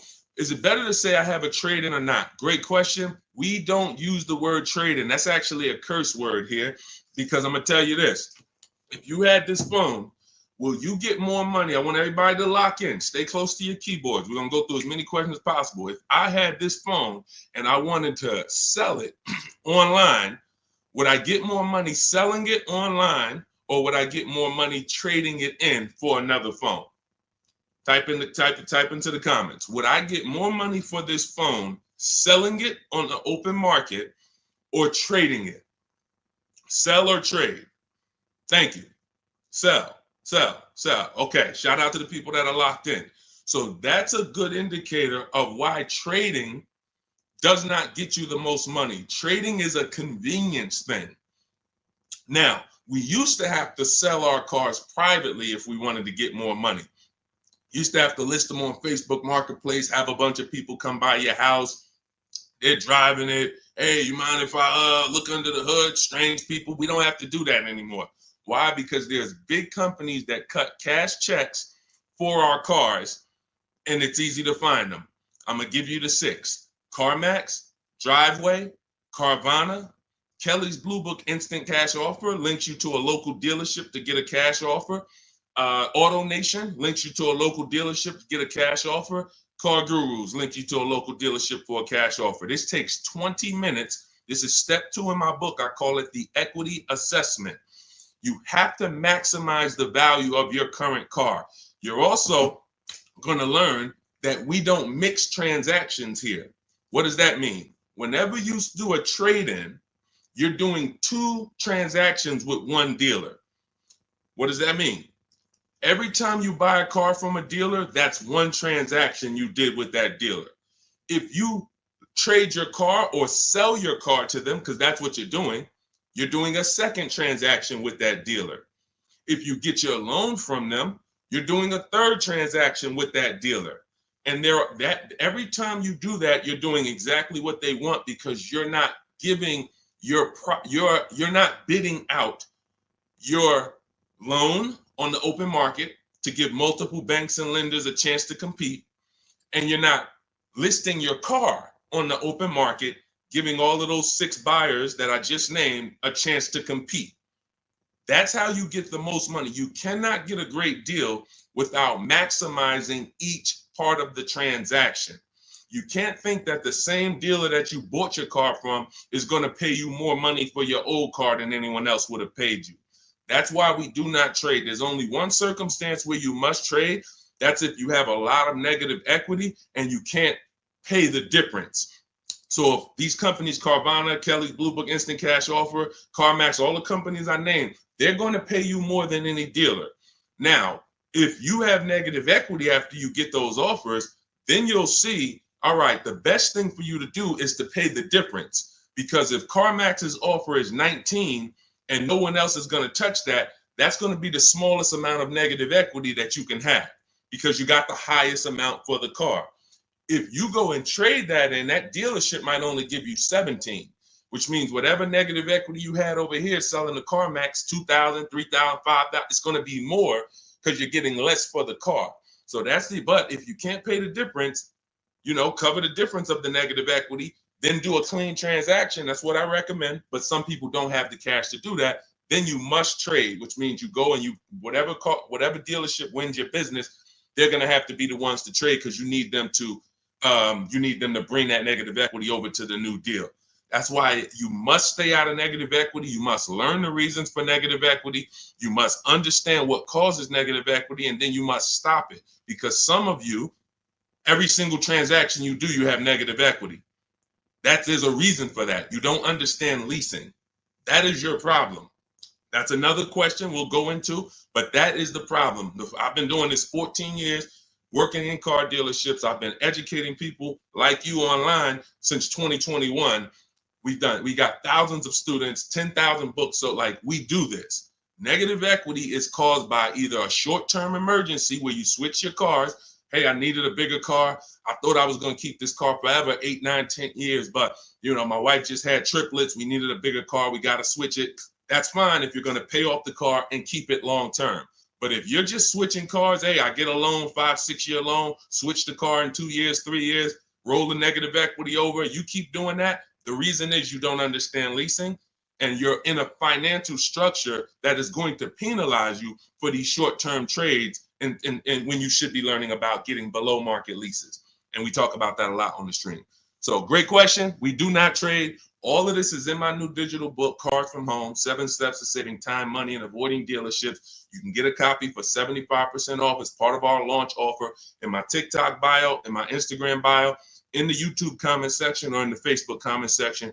But it's only for 30 minutes. Once the 30-minute timer goes to zero, it's $97. And it's worth every penny at $97, but $24 is better. So go there, get your book, come back to the show. All right, see you in a sec. Go ahead, Dolan. Next question. $10,000 upsell. And you know what? Listen, this person grab this question, Dolan, for the next question. She said, I bought a vehicle during the pandemic, $10,000 upsell. I want to tell her about Bonita, but that'll be the next question. Let's get to C. Robinson on Instagram. We're in the midst of trying to lease a car. It's exhausting. Well, you're doing it the way they want you to do it. You're in there begging for discounts. You're in there walking into dealers, hoping you can get a good price. And what you don't understand is that 80% of dealers are overpriced. There's nothing you can do about that. Picture 10 dealerships on a block. 10 dealerships, they're all Nissan dealerships on a block. 8 of them are not going below a certain number. Doesn't matter how much you negotiate, yo, I'm not doing any better than this. And when they look at you and say, hey, Mr. Robinson, this is my best price, they're not lying. That's their best price. That's not their competition's best price. Their competition's best price is totally different. And what you have to learn is when you're looking at car dealerships, it's not like the Apple store. The Apple store, I go get an iPhone here, I could be in Southern California, it's going to be the same price. I can go up to Canada, it's going to be the same price in most cases.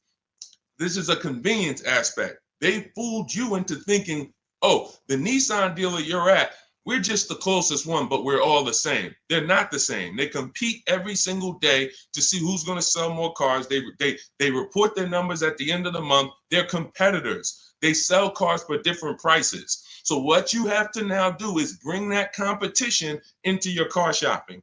You cannot do it going from dealer to dealer. If 8 out of 10 dealers are overpriced, then you need to figure out, how do I talk to all these dealers or communicate with them at one time to where I'm going to be able to get numbers from all of these dealers or whoever has a car, and I'm going to pick the winner. That is what we do. That's why our entire mindset and philosophy is called Cars from Home. There's only 3 reasons we're in a car dealership: to test drive, then we leave; to have our car appraised if we're selling it to a used car manager, then we leave; or to pick up our car because they don't deliver. That's the only 3 reasons. We are not there to talk numbers. We're not there to find out what's the specials of the day. We do all of that from home, online. You have the internet at your disposal. You wouldn't walk into a store to buy a $2,000 TV. Nobody would.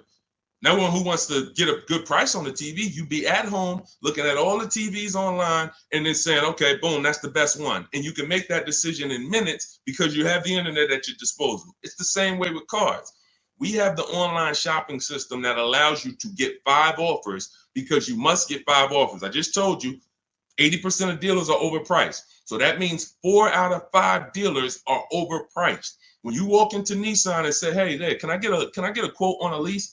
And they give you $799 a month, you leave saying, man, Nissan's expensive. No, Nissan of Bergen County is expensive. Nissan of Bay Ridge is expensive. You need to understand that that is one dealership.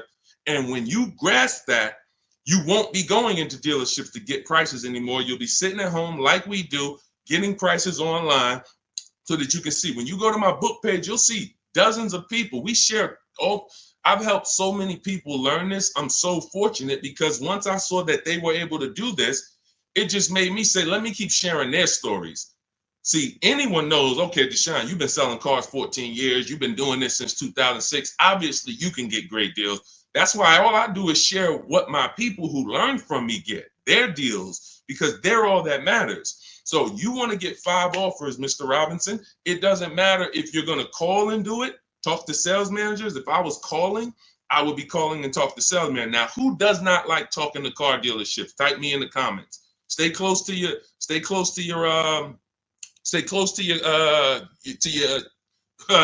keyboard because I need to interact with you guys.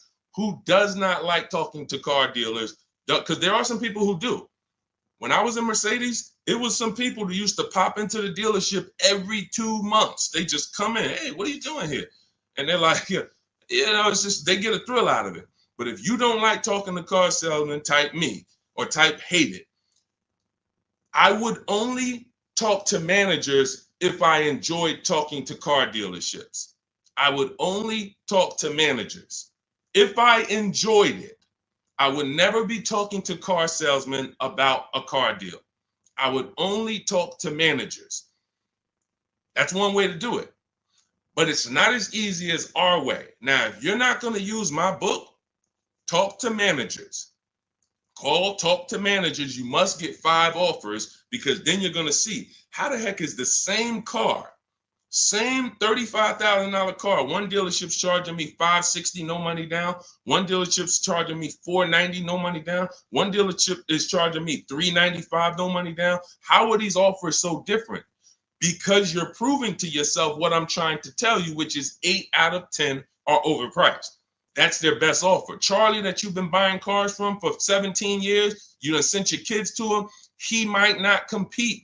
He's happy as long as you keep coming in and letting him control your deal and saying, hey, hey, I made you a good deal. But once you start putting Charlie against the competitors, you're going to see Charlie was probably overcharging you all these years. And he's happy as long as you don't shop. But everything we do is by email. We do not talk to car salesmen. Everything we do is by email. In my book, I have scripts, templates. They're all email scripts. I'm not giving you script. Hey, don't ever say you don't have a trade-in. All of this stuff they've been trying to teach y'all since 2009 that never worked, that still had you having a horrible experience. We don't do that. I'm not teaching you to go negotiate with someone who negotiates 3 times a day, 5 days a week. I'm not going to do that.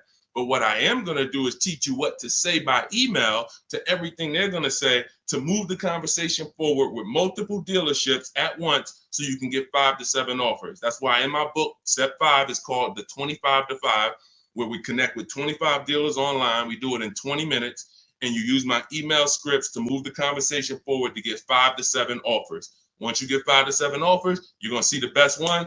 You make your deal in literally minutes. This will take you 90 minutes. This is so simple to do. That old way you'll never go back to. That's the system for buying new cars and leases. Shopping for used cars is different. We still don't talk to salesmen, but it's a different system because we use the marketplaces. But that's your problem with shopping for a lease right now, C. Robertson. You are in the wrong places, talking to the wrong people, trying to beg for discounts when you need to step out of that and start making dealers bid. That's all in my new digital book, Cars from Home, 7 Steps to Saving Time, Money, and Avoiding Dealerships. It's the whole blueprint, step by step. You can't mess it up. We got grandmothers, single mothers, introverts. Doesn't matter. You cannot mess it up. So get your copy for 75% off in my TikTok bio, my Instagram bio, the YouTube comment section, or the Facebook comment section. Only for 30 minutes. Use it. You'll never have these problems again. Go ahead, Dolan. Next question. Great question. Let's go. Negative equity. Can I still get a good trade? Not necessarily. This person has negative equity and they're asking, can I still get a trade in value? I told you the first thing you want to do with negative equity is make sure you're getting the most money for your car. That's super important because if you could have gotten 18 for your car, but you're looking at 16 and you're saying, okay, based on 16, I have $4,000 of negative equity. Well, if you got 18, you'd have 2,000 of negative equity. So part of this entire transaction, which I call the equity assessment, is making sure that I have found the buyers who will cut me a cash check and pay the most money. I do not go into dealerships and have them look at me and say, yeah, well, based on what we could pay, you got about 8,000 negative equity. Again, you're not going to pay more money than CarMax, Driveway, Carvana, Kelly's Blue Book Instant Cash Offer, AutoNation, and Car Guru, Sell My Car. These are 6 offers, and these are people who every day they are fighting to buy vehicles. These are the people you want to be selling your cars to. People who every day all they do is get up and buy cars. People coming in, hey, I'm here to pick up my check. They inspect the car, go into the accounting department, cut the check. Thank you, sir. Take off the license plate. Next. This is what they do. They're not trying to sell you a car. They're trying to buy cars. That's why we want to put our car in that market. So that's the first thing. Now, when you look at that, I have 2 strategies in my book for negative equity, and then a third one that doesn't lead to a car, because there's only 2 things that I've seen that stop people from getting cars depending on their situation. Credit is too bad, negative equity is too high, and they can't transfer it. We had people, I remember I was at the dealership, I'm at Mercedes, I got people with 800 credit scores not getting a car. They could afford it, can't transfer it. The bank's not going to approve it. They got 10,000 in negative equity. They're trying to roll it over to a $40,000 car, and they're trying to do no money down. So they want to finance the tax. They want to roll in the tax, the fees, and the negative equity. Bank's not doing it. That is how you could not get a car with negative equity. But there's 2 situations where you can. First one is if you can pay that difference. I already mentioned that. You get your 6 offers: Driveway, Carvana, Kelly's Blue Book Instant Cash Offer, CarMax, Carvana, Kelly's Blue Book Instant Cash Offer, Driveway, and Car Gurus and AutoNation Sell My Car. 6 offers. If you can pay the difference, do it, because now you got a clean transaction. Now there's no baggage. I'm going in to shop for my car. Now, you have to time your transactions. In the book, I teach you how to time the transaction. You're not selling the car to them right away because you got to go find your car first. But here's another great thing about these companies. When you find out your car is worth 18, that's my highest bid. Now let me go shop for my new car. I'm going to keep y'all right there. I might not sell my car to y'all for 30 more days or 45 more days, but y'all going to be right there. They're not going to be like, hey, we only want to buy the car today. If you don't sell it to us today, we don't want it. No. They're going to be there in 30 days. Now, the offer might change a little. I always say you run it again every 2 weeks. See if it's changed. You know, car values do drop, but usually by a small amount. But the point is, once you know what your highest offer is, now let me start getting bids for my new car or my lease, or let me start looking at the market for my used car to find my below market used car. Once I find that car, once I find the 20% dealership, remember that. If you're locked in on that 80% are overpriced and 20% are the best prices, type 20 in the comments. For the people who understand, oh, Deshone, I keep hearing you say 80% are overpriced. So that means I should be focused on finding the 20, right? Yes, type 20 into the chat. So I know you are locked in on understanding this. So now you're looking for this 20% dealer who's going to sell the used cars at the best prices, who's going to give you the best prices on the leases. I'm not seeing enough 20s come in the chat. Come on, y'all, lock in. Don't be distracted. It's too many things. Don't be reading other people's comments. We got some weirdos that come in every day. They talking about stuff that's unrelated because they're trying to distract you. You need to focus so that you can keep the most money in your bank account. Serious financial conversation we having right now. So now you're shopping for your 20% dealer. Now, perfect. I found my below market used car. I found my below market offer on my lease. Now, as soon as I find that, I'm asking the used car manager there that I'm about to make the deal with, can you look at my car? Can you tell me what my car is worth? Now, we do this online because a dealership, no used car manager worth their weight or worth their title can't put a number on a car without seeing it. They do it all day long. Sit there, look at the auction, put numbers on cars, So we can literally say, hey, can I send you all the information about my car? Can you give me an idea of what you could pay for it? Once we send them the year, make, model, send them pictures, they might say, okay, look, I'll give you about 17 for it. I need to see it. They're always going to say, I need to see it, 100%. But you're about to go over the finish line with them. So now, what they can pay for the car is what they can pay. You can't look at what CarMax was giving. You can't look at what you were getting through AutoNation, the car buy. You can't do that because, again, this is a dealership who's beat all their competition to sell you a car. That means they're selling you the car at the lowest price. The chances of them being able to beat all the competitors who wanted to buy your car is very, very slim. Very slim, almost impossible. But every now and then you will run into a deal like this. And this just happened with Melissa. Where's Melissa? Melissa, she gets her 2025 Honda Pilot. She didn't want to buy anymore because I told her about the 8-year rule. She found out she wasn't keeping her cars 8 years. She should be shopping for leases. She was spending so much money buying these cars, replacing them every 3 to 5 years, and she was losing on resale and depreciation. So once she learned about the 8-year rule, this is step 1 in my book, she said, Deshone, I'm not buying anymore. I'm going to be leasing. So she shops for her below market lease. She ends up getting a cash check. She gets her highest offer from Carvana for her old 2018. It left her with $12,000 of equity. Now, once she made her deal on the Honda, she asked the used car manager to look at the Kia. He matched the Carvana offer and gave her $12,000. That does happen sometimes. Every now and then, you're buying from a dealer and they can look at that used car and say, you know what, that car is valuable to me. And they will be able to match the offer that you got from the online buyers. But it doesn't happen in most cases. So you usually, but you don't want to get rich. You know, if I knew that I was getting 19 over here and they tried to offer me 14, that's when I'm going to be like, hold on, I might have to go and look at my other offer or my next best offer because it sounds like you're a little too low. But this is what you are. When you're at the mercy of trading, this is what you do. You can look at the market value of what you get, and you're like, I know you're giving me nowhere near that. That's why I need y'all not to be trading cars.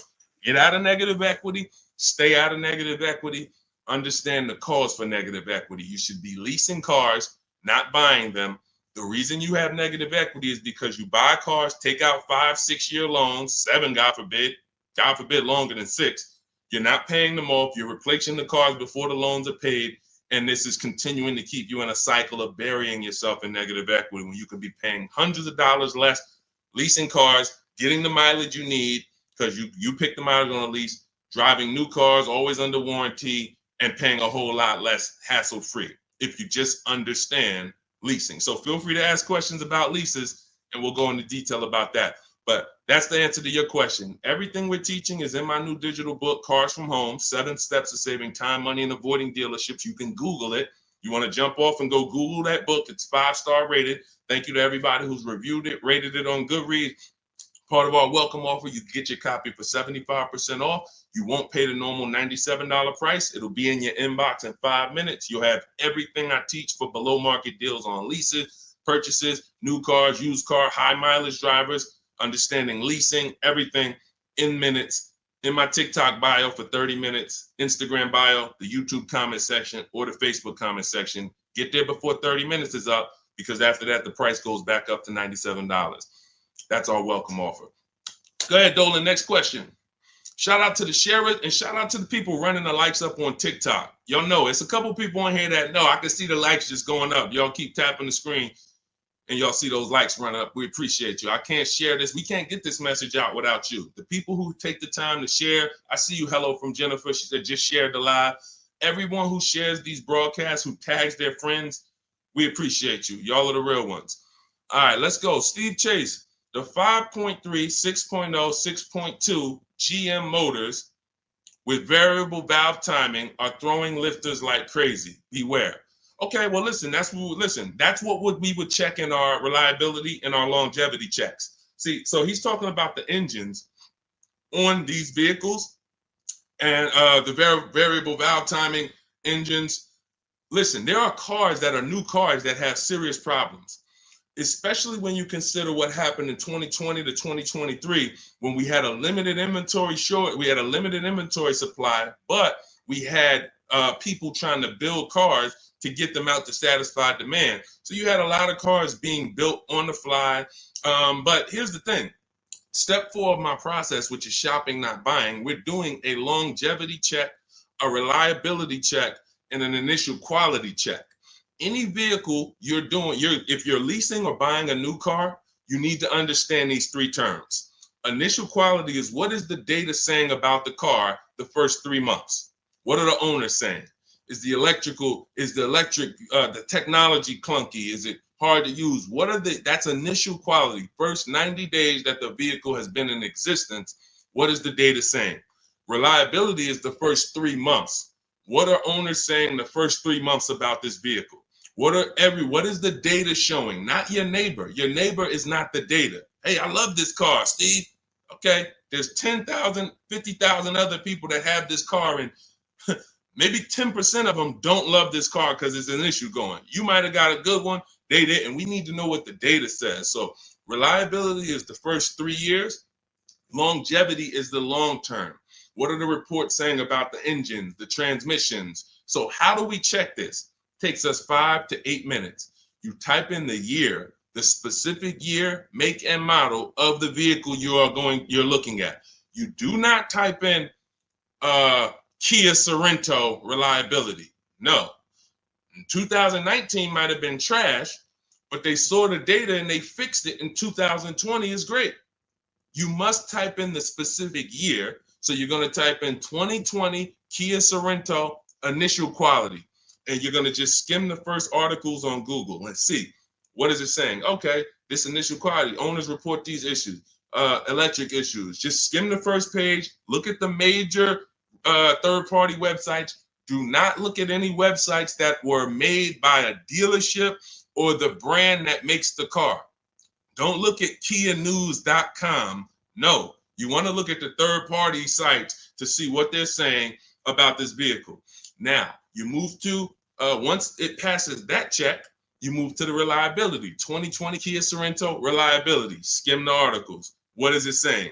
See any red? This vehicle, owners report less than average reliability on this vehicle. That's a problem. So once it passes that check, we move to the last one. And you don't have to do this if you're leasing. You're only doing this last one if you're buying.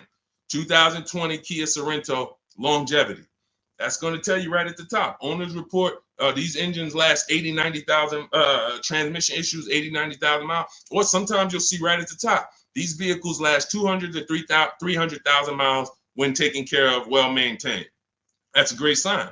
Now, how do we make sure that the vehicle's been well maintained? That's a different issue. We talked about that a little earlier. This is how we do it with service records and all of that. But you must check what Steve is talking about is the DNA of the vehicle. That's what I call the DNA of the vehicle. An engine that they made, a transmission that they made, a steering system that they made. It's either good, great, or bad. If you got problems, you can't change the steering. You can't find one that was well maintained and taken care of and say, all right, great. Now I don't have to worry about those issues. Yes, you do, because they made the car like that. They made it with a bad steering system. They made it with a bad transmission. So when you do that, this is step 4 in my book, Cars from Home, 7 Steps to Saving Time, Money, and Avoiding Dealership. Step 7 is delivery. But step 1, most important question, leasing versus buying. We go into that. Step 2 is the equity assessment to make sure we get more for our vehicle, for our old replacement car. And that includes leases. Some of you didn't know you could sell leases. We've been doing it for 3-4 years, teaching people how to do it. That's in the equity assessment step. Step 3, we structure our deal. Step 4 is called shopping, not buying. Step 5 is multiple offers and multiple options. We're in the market. Step 6 is paperwork and protection. Step 7 is delivery. So step 4 is where we make sure we're not getting bad cars with bad engines, Steve. So the warnings is not there. If people are going to do what I just said, they're not going to be a victim of what you just said. If they're not, yeah, they'll end up with a car that's in the shop every 6 months. And that was an easily avoidable problem. So you can get your copy of my digital book in my TikTok bio, my Instagram bio, Facebook comments, or the YouTube comments for 30 minutes only. You get 75% off as part of our welcome offer. Go download your book. It'll be in your inbox.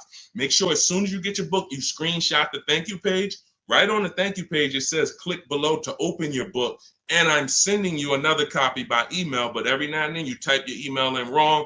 You don't, and we can't send an email to a wrong email. So make sure you screenshot, get my support team's email, just in case you type your email wrong, we can make sure you get your book. All right, great concern, Steve. That's how we address it. Yeah, Dolan, pull the next question in. All right, great questions today. I'm loving these questions. What's going on, Duchess of Kings? I probably butchered that. Forgive me. Should I sell Hyundai Sonata that is highly stolen vehicle? I'm not understanding that question. Should you sell the Hyundai Sonata, which is a highly stolen vehicle? You're gonna have to, try to clarify that question. Now, Dolan, there was a question on TikTok I mentioned earlier about somebody who said they bought a car during the pandemic, a $10,000 upsell. It's from Hey, it's Elmo. Okay, perfect. Hey, it's Elmo says, I bought a car during the pandemic, $10,000 upsell. This is the sad part about what happened during the pandemic. They made you think that everyone was selling cars at those prices. And that's where I birthed the system that I teach about, making dealers bid so that you can see that 80% of the dealers, even back then, were overpriced. I had friends in the car business, still do that, with managers that I was calling during those times. And we were talking about what dealers were doing. And it was like, some of them were disgusted with it. Very, very few of them were moving like that. They were selling at list price. Very few were giving discounts, but no one was charging $5,000, $10,000 over sticker. So I knew that. And my mission was to teach people back then that you have to get bids from multiple dealers, because the 80% who you guys know are the overpriced dealers. If you've been on this stream, 80% of dealers are overpriced, 8 out of 10. If there's 8 Kia dealerships on the road, 8 of them, no matter how much you negotiate, are never going to be as low as the other 2. The other 2 are the competitor. They want to beat their competition. They don't care if they make $1,000 profit on a deal. As long as they're beating their competitors, they want to do it. These other dealers will be like, hey, I need to make at least $4,000 on this car. I'm not selling it. That's what you're dealing with. And they're not giving you the rebate. So all of this stuff happened during the pandemic because people didn't know how to shop. So one of the most popular vehicles during the pandemic was this vehicle I'm showing on YouTube, Facebook, and Instagram. It's the Kia Telluride. And Benita, you can look at the year. This was 2022. We were still seeing people pay $5,000 and $10,000 over sticker for these Kia Tellurides. Benita comes in, she gets bids, and she ends up with a lease at $600 a month, $600 down. She gave them $600. She drove off. There were people, and if anybody is willing to say me and tell your story about the Kia Telluride, there are people that were paying $800, $900 a month for this exact same vehicle. They were leasing them and buying them for $5,000 and $10,000 over sticker. She ends up, I don't know if she got a discount, but she probably did because you couldn't get to a $600 payment on a Kia Telluride back then without a discount. So what does that tell you? It's always going to be deals. It depends on how you shop. Somebody came to me in the gym. First thing he said to me was, man, when is the car market going to get better? We have been getting deals since 2019. There's never been a point in time in my life where I couldn't get a below market deal. So what you got to understand about the car market is it's three prices, always three prices for every car. Every time you buy a car, you need to lock in. There's three prices that could be paid. Market value, that's what most people are paying. Above market value, that's what some people are paying because they have no idea how to shop. They're easily manipulated. Dealers know how to make them pay more and have them think they won. Happens all the time. And then below market value. Below market value is reserved for the savvy people with strategies. You don't get a below market price by accident. You don't get a below market price by negotiating. Because if you're negotiating with an 80% dealer and you think, oh man, I talked him down to the bottom, he wouldn't even do no less than what he was going to let me walk out. That does not mean that was the lowest price in the market. The way you get the lowest price in the market is through bidding.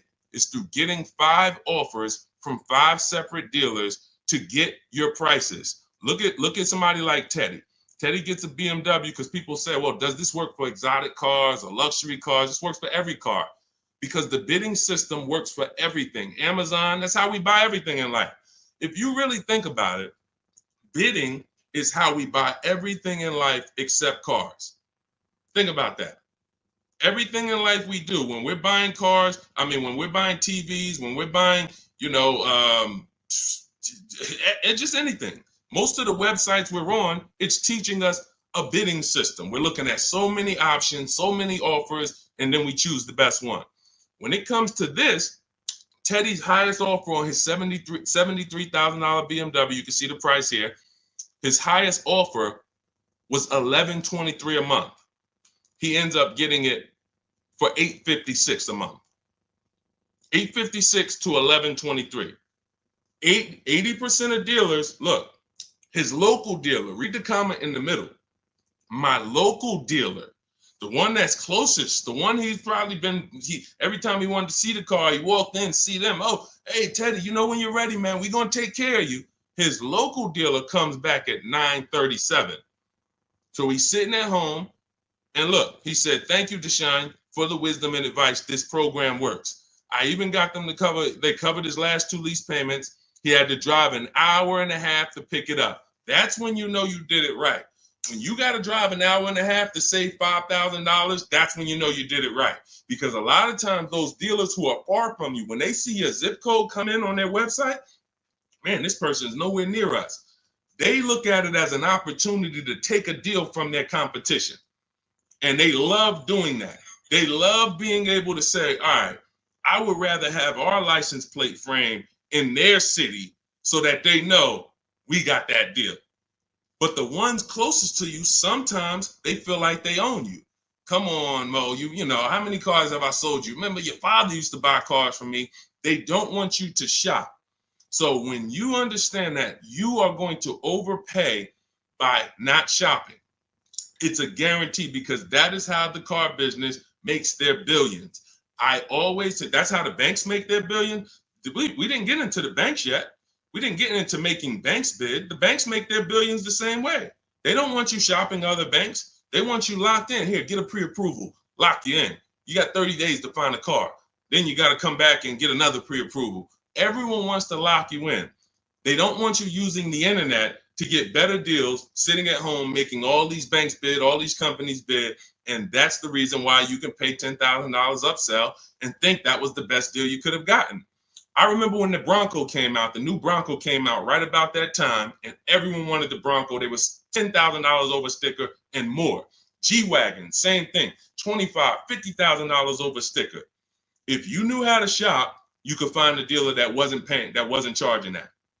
Which means if you found a dealer, if you were about to sign a deal for $15,000 over sticker, $15,000, because you're thinking, oh, they're telling me this is it. It's no cars out here. And then you find a way through strategy, through shopping, and you find a deal at sticker, you just saved you just avoided a $15,000 mistake.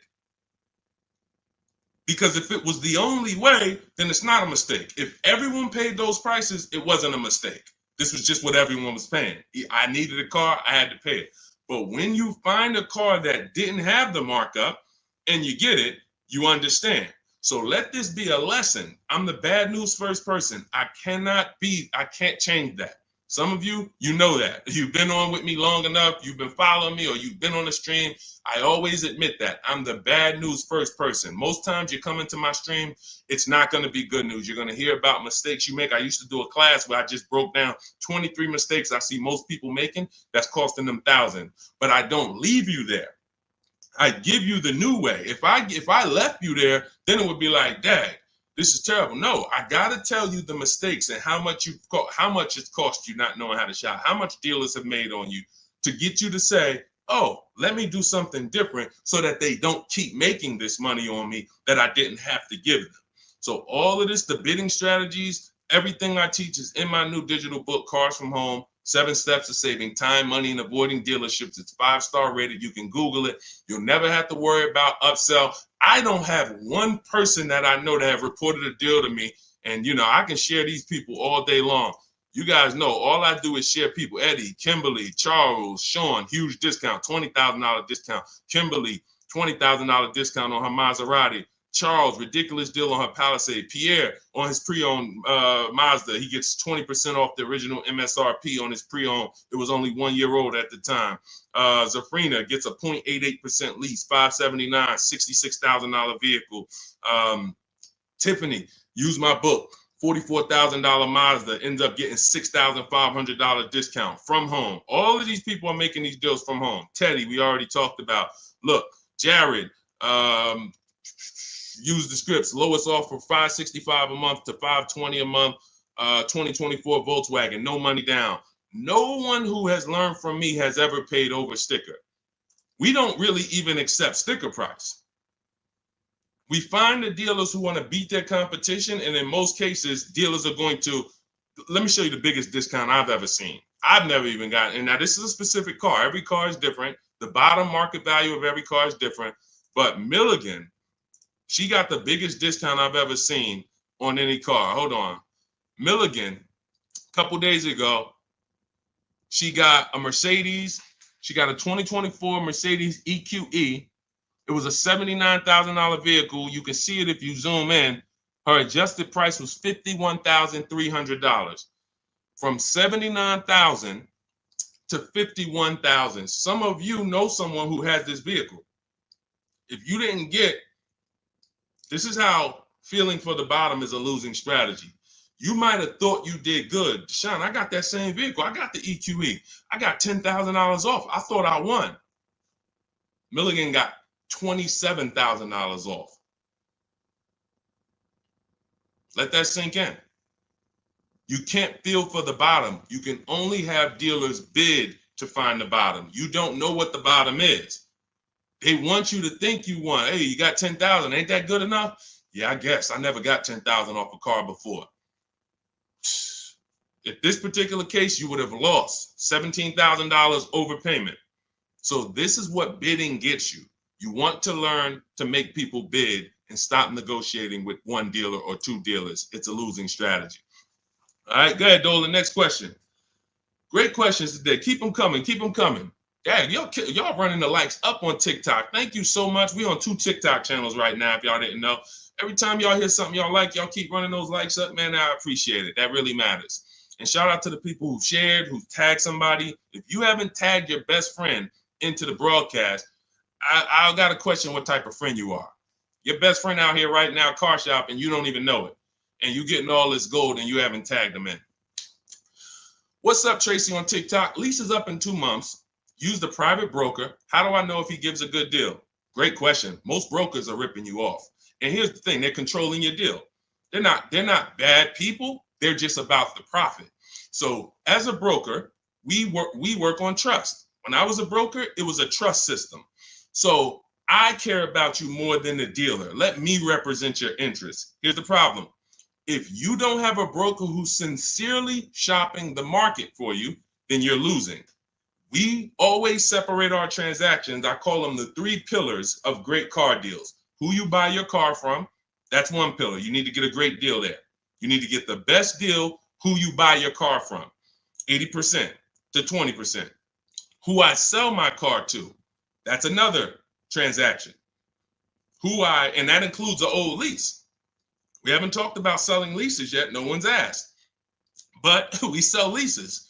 If there's equity, we sell them. So if you give that broker your old lease and you didn't do an equity assessment, now they have control of that.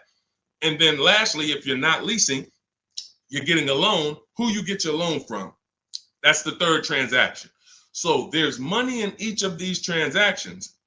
There might be $7,000 with rebates and discounts in the car you're buying. Could be more. You saw Milligan's deal. She got $27,000 off. It was huge rebates that no one knew about. Then you have money in your old car. You might have a couple thousand equity in your lease or equity in your old car. Now you're giving them control of that. And now the car that you're, if you're getting a loan, the interest rate, you're giving them control of that. If you could have got 5.9, but they're giving you 7.9, then there's markups in your interest rate. There could be $2,000, $3,000 in markups there. So you're giving them control of all of this money. So how do we sincerely know if a broker has gotten us a great deal or not? They're giving us a market report. See, in Cars from Home, in my book, you're going to learn to do a market report. Very simple. 25 dealers in my book, step 5, we reach out to 25 dealers online. Takes us 20 minutes for a new car or a lease. I call it the 25 to 5 because we're connecting with 25 dealers online using my email script, and we're going to get 5 offers minimum. 25 to 5. So at the end of making our deal, everyone who I just showed you has a market report. They know what this dealer said, what this dealer said, what this dealer said, what this dealer said. This dealer didn't have a car. This dealer didn't have a car. This dealer had a car, it was the wrong color. This dealer, then they have these offers so that they know they didn't leave any money on the table. And they do this in 90 minutes. So literally connecting with 20 dealers takes 20 minutes. Using my scripts and all my copy and paste stuff takes 90 minutes to make these deals online.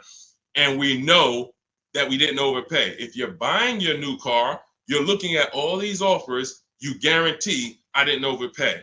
If you're getting your selling your old car, what are the numbers from CarMax, Kelly's Blue Book, Instant Cash Offer, Carvana, Driveway, AutoNation, and Car Gurus? What are those 6 offers?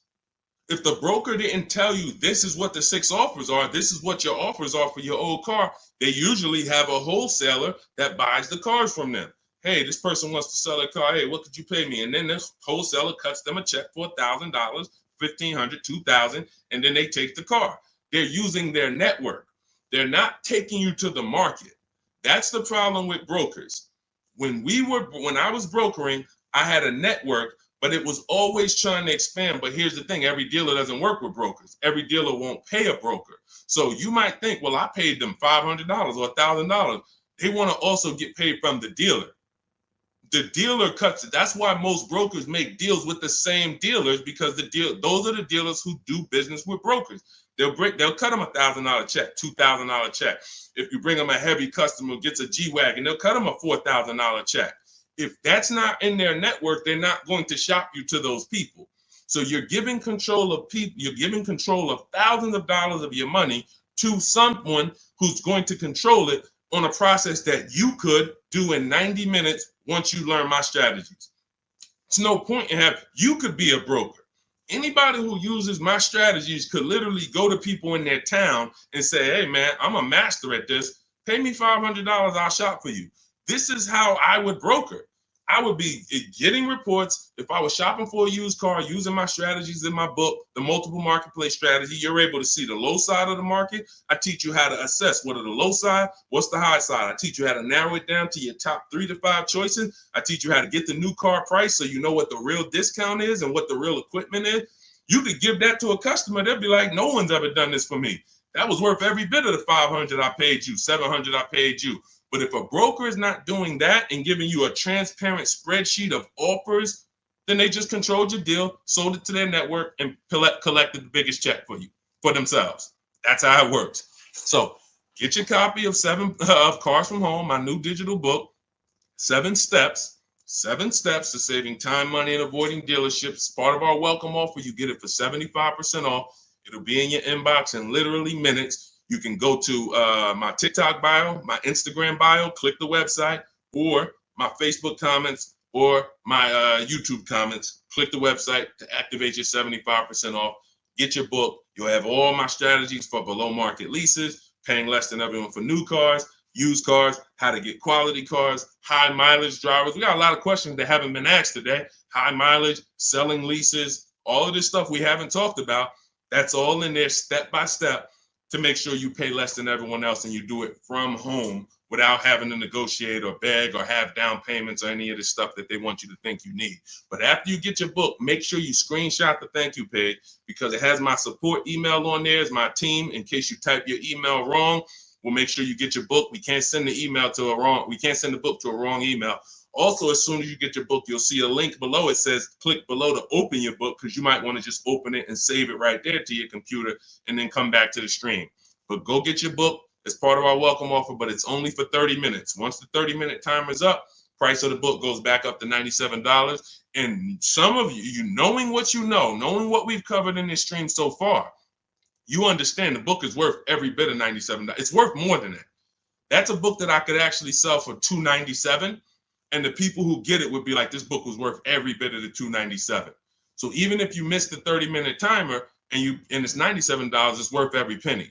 But you need to get your book if you don't want to bother remembering this or whatever. It's my whole blueprint. And Google it. Google it if you want to hear from your peers about how great the book is. Thank you to everyone who's reviewed it, everyone who rated it. It really matters. All right. Goody from TikTok. Does your book explain how to find out if dealership has rebates? So a dealership doesn't have rebates. The manufacturer has rebates. See, they make you think we have a military deal. We have rebates. No, it goes to the region because the manufacturer has to keep the dealerships competitive. So he can't give one Jeep dealer $2,000 rebate without giving it to the other Jeep dealers. It doesn't come from the dealership. It comes from the manufacturer. This is a clue for you to understand that one dealer can't do something another dealer can't do. If one dealer who earned your business, when you use this bidding system and you start getting at least 5 offers for cars, beats everyone else, you'll see, wow, they're taking off $10,000. These other dealers wouldn't take off no more than $5,000. What, did they have better programs? No, they didn't. They just were comfortable selling and competing against their competitors to beat them, and they gave you all the rebates and everything they had to make a deal with you. These other dealers wanted to make $5,000 on you, $7,000 on you. They weren't going to go below that. So when they said, hey, Goody, that's our best offer, they weren't lying. That's their best offer, but it wasn't their competitor's best offer. So the only way you are going to get the rebates is for you to understand you cannot ask for them and get the truth and know the truth. You have to get bids to reveal the truth. You could have a $5,000 rebate on a vehicle. Dealer might come to you as you walk in because you're negotiating and that's what they like. And then you say, hey, give me your best price. And they say, okay, well, I'll give you this. And by the way, we got a $2,000 rebate I threw in there for you. Oh, that's great. Now you think you're doing good. They just told me about a $2,000 rebate I didn't even know they had. You go to another dealer, they tell you it's a $3,000 rebate. But once you get bids and you're looking at 5 to 7 offers, you see, wow, it's actually a $5,000 rebate. You have to reveal that.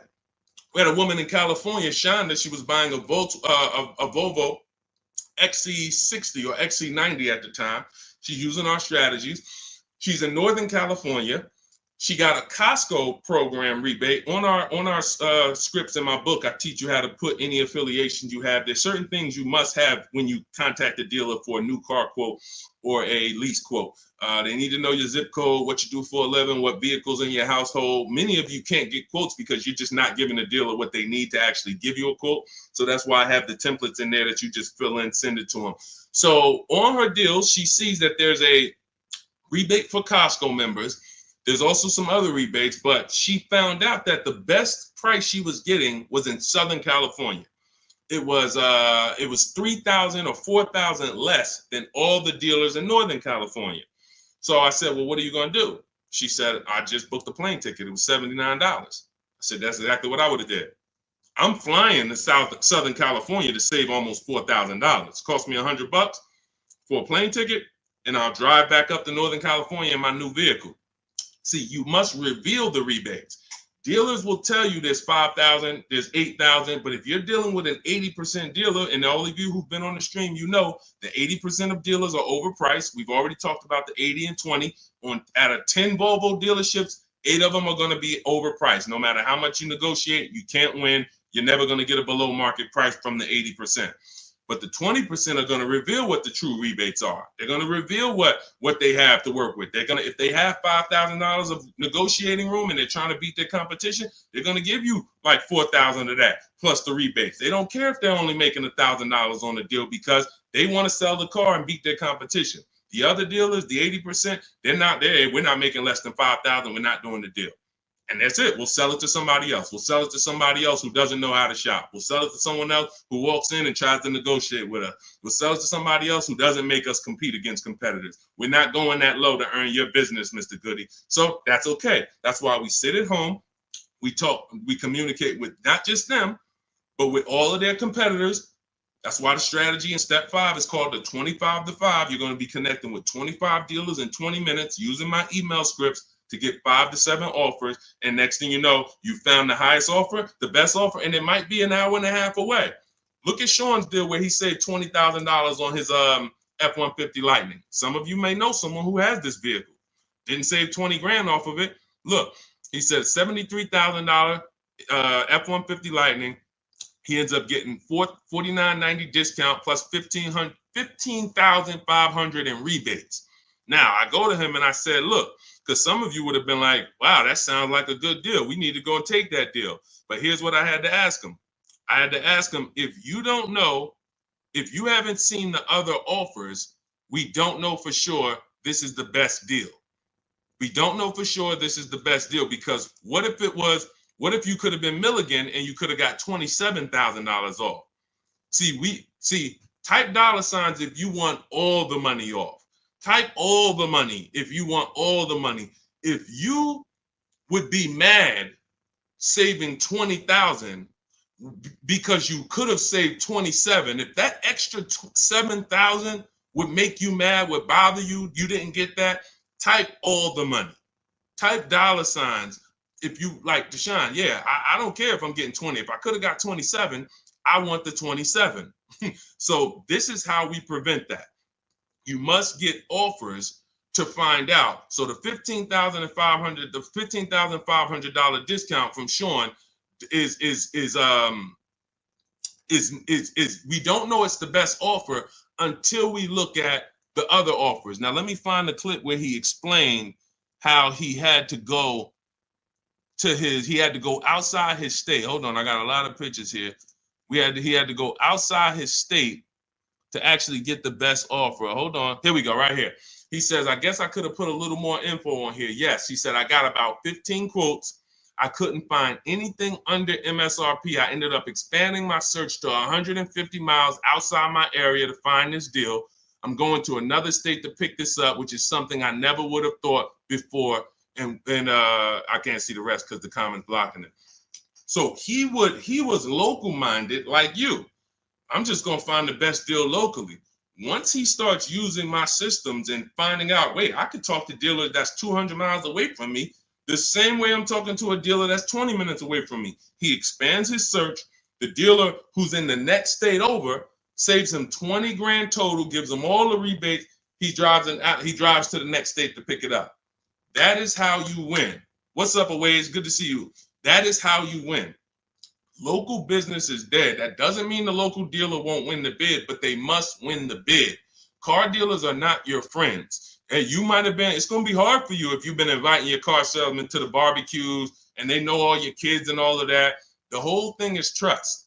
That's what they're basing it off of. And watch this. If they don't mind competing, you can still come to the barbecues. But I need to make you compete with your competitors, because I need to know if the price you're giving me is truly the best price. And if I've been your customer for 10, 15 years and you sold cars to my family, then every time you see we need a car and you see I'm putting you up against your competitors, you should be like, well, that's Mr. Goody right there. You go out, talk to your general manager, go to him and say, hey, look, I know we don't normally sell a car below this, but this guy, he's shopping different now. He used to just walk in and let us negotiate with him, and we make five grand on him, 4 grand, 3 grand, 8 grand. And now he's making us shop. I don't really want to lose this guy's business because they buy a lot of cars. Can we do something to beat all our competitors? Talk to your general manager and get it done. I go to his barbecues, he's inviting me over. I know his kids. But if they get mad at you because they're like, wait, come on, what do you mean you put me through all of this now? Then you understand. You've been making money on me for years, and now you're pissed off because I'm making you compete. That's good. We needed to know that. Thanks a lot, Charlie. Hey, hope you enjoyed the barbecues. You won't be back. All of this is in my digital book, my new book called Cars from Home, 7 Steps to Saving Time, Money, and Avoiding Dealerships. You can get it for 75% off as part of our welcome offer. In my TikTok bio, click the picture of me. My Instagram bio, click the picture of me. You'll see a website there, and then click the button that says 75% off my new book as part of our welcome offer. I have one in the YouTube comments or the Facebook comments, no matter where you're at. Get your book, but it's only for 30 minutes. After that, price goes back up to $97. So $97 is worth it. $24 is even better, and it'll be in your inbox in 5 minutes. You'll have all my strategies for below market leases, below market purchases, below market used cars, leasing versus buying, bank bidding war, making banks and credit unions bid without hurting your credit. Everything will be there for you for $24 if you get there before the 30 minutes is up. Go ahead, Dolan. Great show. I'm loving the questions today. If you're getting value out of what we're doing so far, I want you to type value in the comment section. If you are getting value out of what we're doing, shout out to the people that's locked in. Shout out to the people that are locked in. I want you to type value. I see. This is all we do. I told you from the moment we started the stream, we don't play around here. We don't hold back. All we do is, all I want you doing is emailing me and writing me with your car deals. I want to be pulling your deals into the stream, just like I'm showing Rosalie, just like I'm showing Jen, just like I'm showing Ansley, just like I'm showing Vincent, just like I'm showing, look, Tasha. I want to be pulling your deals into the stream. And that's all I care about. Everyone knows I can get below market deals. There's nobody on this stream that would be like, hey, Deshone, man, you've been in the car business since 2006. Absolutely. But your deals is what proved the system worked. Once I saw people doing this in 2021, it proved to me that the system works. Now let's just have more people use the system. All right, let's go. We don't talk, T. I don't talk. There's no way. In fact, you said, how can we talk? Hit the Shop with Deshone button. In my bio is a button that says Shop with Deshone. If you qualify for us to do this together, then we can talk. But unfortunately, we got blessed, thank God. We got 2.3 million followers. Everyone wants to buy a car. If I was talking to people, I'd be talking to people all day and we'd be getting things done slow. Like we're about hundreds of people working together. Like I'm not about 20 people. Like it's 60 million people that buy cars. So what we hold ourselves accountable is, are we helping hundreds of people every month get below market car deals? Are we getting information out there that's going to help hundreds of people do it? So if you want to know about us working together and joining my group and working with me personally, hit the Shop with Deshone button and see if you qualify. All right, that's in my bio. That's in the comment section. You can go to shopwithdeshone.com. See if we qualify to work together, but that's the only people that I talk to. All right. Returning my lease and financing a 2025 RAV4. Will I get some money for the return of my vehicle? You need to do an equity assessment. So if you first thing you do is you're gonna go to Kelly's Blue Book Instant Cash Offer. You're gonna go to Auto Nation. You're gonna go to Driveway. You're gonna go to Car Guru, Sell My Car. You're gonna go to CarMax. You're gonna go to Carvana, and you're gonna put all the information about your vehicle into those websites. And when they get to the part where they say is the vehicle owned, leased, or financed, you want to type owned. You just want to know what the raw value is without them knowing it's a lease or purchase. None of that. Just want to know what the value is. You're going to call your bank. You're not going to do this process takes 20 minutes, and we've had people make $3,000, $5,000, $10,000 doing the equity assessment. Don't be lazy with this. Call your bank, ask what your payoff is, and when you find out what your payoff is, compare it to the offers. And then you're going to ask, do I have a third-party restriction? The third-party restriction doesn't limit who you can. It doesn't limit your ability to sell. It limits who you can sell to. So if you are selling to a third party, that means you can sell to Carvana. You sell the CarMax. You don't want to buy your car and then resell it. We had a lot of people doing that during the pandemic. They were paying taxes and fees to buy, and they end up making little to no money. They literally were buying the car saying, oh, well, I could buy it for 20 and resell it to Carvana for 25. But when they bought it for 20, they had taxes, fees, and by the time they went to sell it, they only made $1,000. When we could have just bid that out to a used car manager, because again, the third party restriction doesn't limit your ability to sell. It limits who you can sell to. So in my book, in step 2, which is the equity assessment, I teach you how to do 3 different equity assessments depending on your situation. You're only going to do one, but there's 3 different types depending on your situation. One is a standard equity assessment. That means I own my vehicle or I finance it. So who didn't know that you can sell a car that you actually have a loan on? Type me. Some people thought, oh, I thought I had to wait for the title. You don't. You can sell a car you have a loan on. So that's the first equity assessment, own vehicles and finance vehicles. Second equity assessment is lease vehicles. Third equity assessment is leases with a third party restriction, and we bid it out to a used car manager. So these are the 3 ways we do an equity assessment to make sure we're not leaving any money on the table.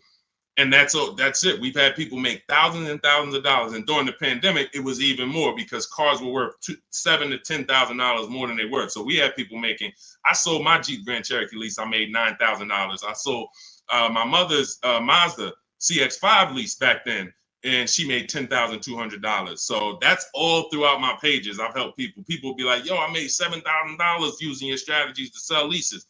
Yo, so we had plenty of people then. Now, values are normal again, but you do still have people that are making $2,000 and $4,000 depending on the resale value of your cars. This happens, and some of you low mileage people, you're like, Deshone, I signed up for 45,000 miles, but I only put 20,000 miles on it. Oh, you're going to sell the car, you're going to make money. So we're going to do that's the equity assessment. But here's what I'm also concerned about: you're going from a lease to a finance. You're not keeping your car 8 years. You should not be financing. You're going to pay a lot more. To lease a RAV4, it might be $400, $500. To buy that same RAV4 with no money down is going to be probably $800. So you're going to put a whole bunch of money into this transaction to go into a purchase coming from a lease. Very rarely does that make financial sense because you have to have changed your lifestyle altogether. You have to go from, all right, instead of leasing and driving new cars for cents on the dollar, I'm going to go to a purchase. So here's what normally happens. You overpaid for your first lease. They charge you a ton of money on your first lease. You didn't realize that they were charging you a lot of money, and you think that's normal. You think, well, that's just what leases are. You're not doing these deals like Danielle, where you're driving $45,000 vehicle. She got a $44,000 Audi, and she's paying $550 a month. Or Greg, $56,000 Kia EV6, $527 a month, no money down. All of these are no money down deals. You can read the comments if you're on Facebook, if you're on YouTube, screenshot the comments. Look, Maserati, Kimberly's Maserati, $91,000 vehicle, first month's payment. Look, down payment, first month's payment only $944 a month. That's a 1% lease.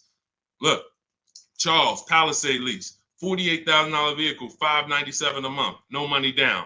Look, Zafrina, $66,000 Jeep Grand Cherokee, $579 a month.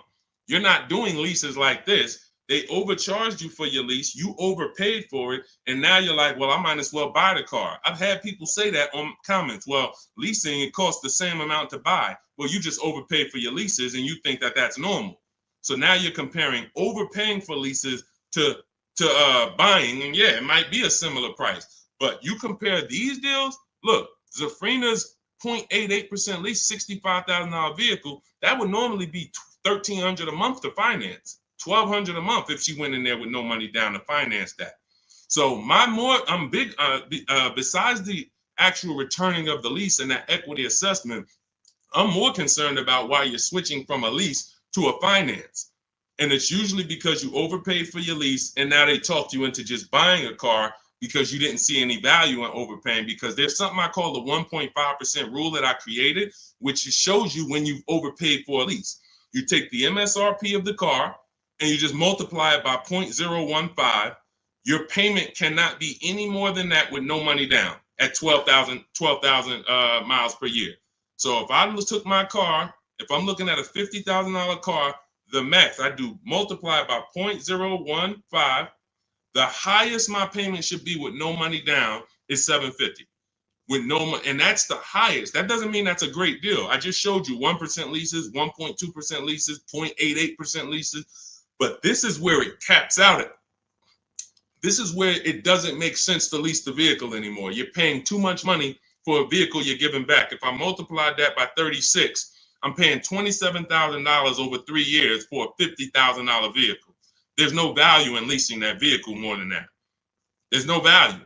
I'd be better off buying it, but we don't do that. We just go pick another vehicle because that vehicle usually has a bad lease program.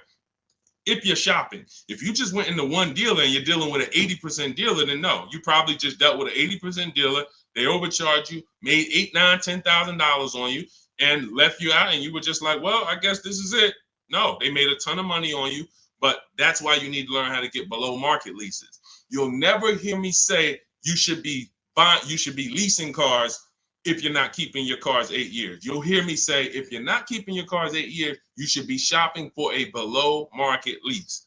A below market lease. 1%, 1.2%, no more than 1.5%, getting bids so that you can get all the discounts and all the rebates, and so that you don't end up in an overpriced lease.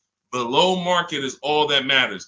All of these deals I just showed y'all, if you type them into Google and you saw what the advertisement is for those same cars that we just went over in the last 3 minutes, you would be like, those deals, none of those deals, Danielle, Kimberly, or Maserati, none of them are even nowhere close to what they're advertising those cars for. That's how you know they're below market leases. All right. All of this is in my new digital book, Cars from Home. You get your copy for 75% off. That means you'll get it for $24 if you get there before the 30-minute timer is up. It's part of our welcome offer. It's called Cars from Home, 7 Steps to Saving Time, Money, and Avoiding Dealerships. It's a digital book.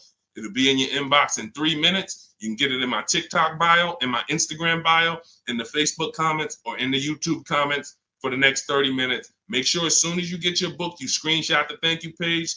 And on that thank you page is the link to open the book. So you can literally open it, start using all of these strategies for the rest of your life. And every time something changes in the market, I update the book. Vroom used to be in the book. Some of you know Vroom went out of business. I went right into the master file, took Vroom out, updated it. If I update a script, I go right into the scripts, update the master file. You open the book. Every time you open that link, it's a new copy of the book. So that's the things I couldn't do with a physical book. Things change. We use online systems. New websites come into the business. Websites go out of business. We need to make sure it's flexible. Every time something happens, we update it. Boom, and you got the latest and greatest strategies. Beautiful. Grab your book, 75% off before the 30-minute timer hits 0. All right, y'all. Listen, we did a lot. I have bad credit strategies in there, Lady Forever. Or no, in your case, you have fair credit. So I like to see you get your credit up to like 660, 670. Same thing with a house. If you got 625, you qualify for some programs. But if you get yourself to a 660, 670, you qualify for better programs. So I like to say with cars, get yourself out of that manipulation zone. That manipulation zone is really the mid-6s. Most people could qualify for tier 1 on a lot of vehicles with a 670 score, 660. And it also depends on your profile. In my book, I teach you about profile. It's more important than score. You know, profile is part one. Your score is part of it, but also part of it is your income. Also part of it is comparable credit. Do you have any car loans that you've paid on time? If you've paid your car loan on time for the last 2 years, It's much easier to get approved for the next car, because a lot of banks will look at you and see, all right, I see you had some trouble with the credit card, but you've never missed a car payment. Those people, that weighs, that matters. So I talk about this in my book. But if you can't get yourself up to a 660 score, 670, that puts you in a position to really qualify for a lot of major leases and tier one programs. So, all right, y'all, listen, this has been great. This has been great. We had a lot of great questions today. We'll be back for another stream. All of you who have the book, I want you to send me your deals. When you make your deals, email them to me so that I can bring them into the show. I got a lot more people, a lot of emails. I don't always get a chance to go through my emails because I get a lot of them, but I got to go through a lot of my emails because I have people who are sending me their deals and I haven't had a chance to bring them into the show. But yes, good morning. I got the book already. I'm confused about how to calculate a deal on a used car. Just when you narrow it down to your top choices, get the new price, use the true value calculator, put the new car price in with the asking price, and it'll tell you what the true value discount is. We buy based on the true value discount. We didn't get a chance to talk about that in the stream today. Again, there's so much in the book. We could be here for 2.5 hours talking about different things, because me talking to you about leasing is different than what I'm talking to a person who's buying a used car about. That's different than a person who's buying a used car cash or buying a new car cash. That's different than a person who's going to be using the bank bidding war and putting banks against each other. That's different than a person who's going to be coming from a lease, selling their lease. That's different than a person who's going to be selling their lease with a third-party restriction. That's why in my book, you're not reading everyone's strategies. You're only reading what matters to you. I have links where it warps you to the next section that is applicable for you. If you're not leasing, you're not reading anything about leasing. You're on a purchase path and you get to the end of the section and it says, okay, if you're purchasing, then based on this, click this link. If you're doing this, if you have good credit score, click this link, it warps you here. If you have bad credit score, click this, it warps you here. So it's all about making sure you're on a path that is applicable to you, not following a bunch of advice that is for someone else or even a deal you might make later. You'll use the used car strategies, but that's later. Right now, I'm on the lease path. I don't need to read about used cars. This is how you stay focused and get to your goal really quick. But that's how we do. Just follow it again. You got to realize this is a new system for you. You're not used to having a process. So if you need to just go through the steps again, let me make sure. He said, do this first. Let me make sure I did that. Said, go to the websites, open up accounts. Okay. If you didn't go to the marketplaces and open up accounts, you skipped the process. You can't just open the websites and then don't set up your accounts, because now every time you come back to the marketplaces to shop for your used cars, you don't have any alerts. You don't have any new inventory alerts. You're not getting alerts of the new inventory. He says, set up a shopping email so I don't mix it with my personal email. If you go and you're getting offers in your personal email and you're like, Deshone, it's hard for me to get to these offers. Yeah, that's because you got your work email, you got your internet stuff, you got your sites that you've been visiting, you got your newsletters you're a part of, and now you're trying to communicate with 25 dealers in that same email thread. It's never going to work.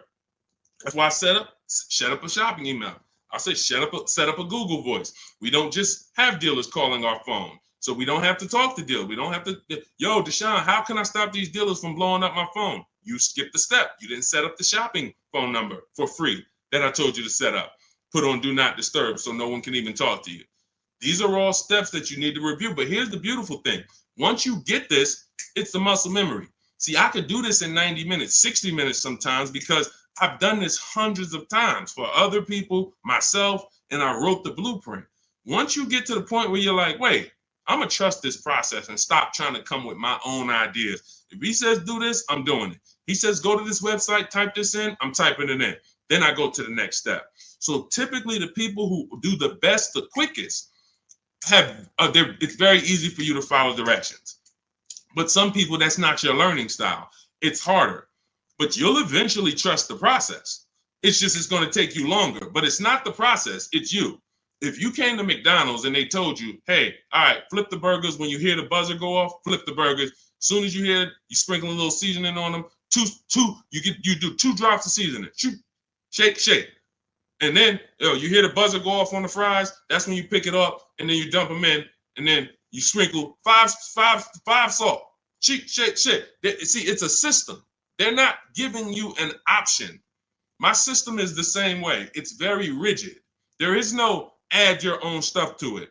Deshone, I was on the websites. I was looking at some of the lease offers, man. They look bad. Where in the book did I tell you to go to websites? Oh, no, you didn't.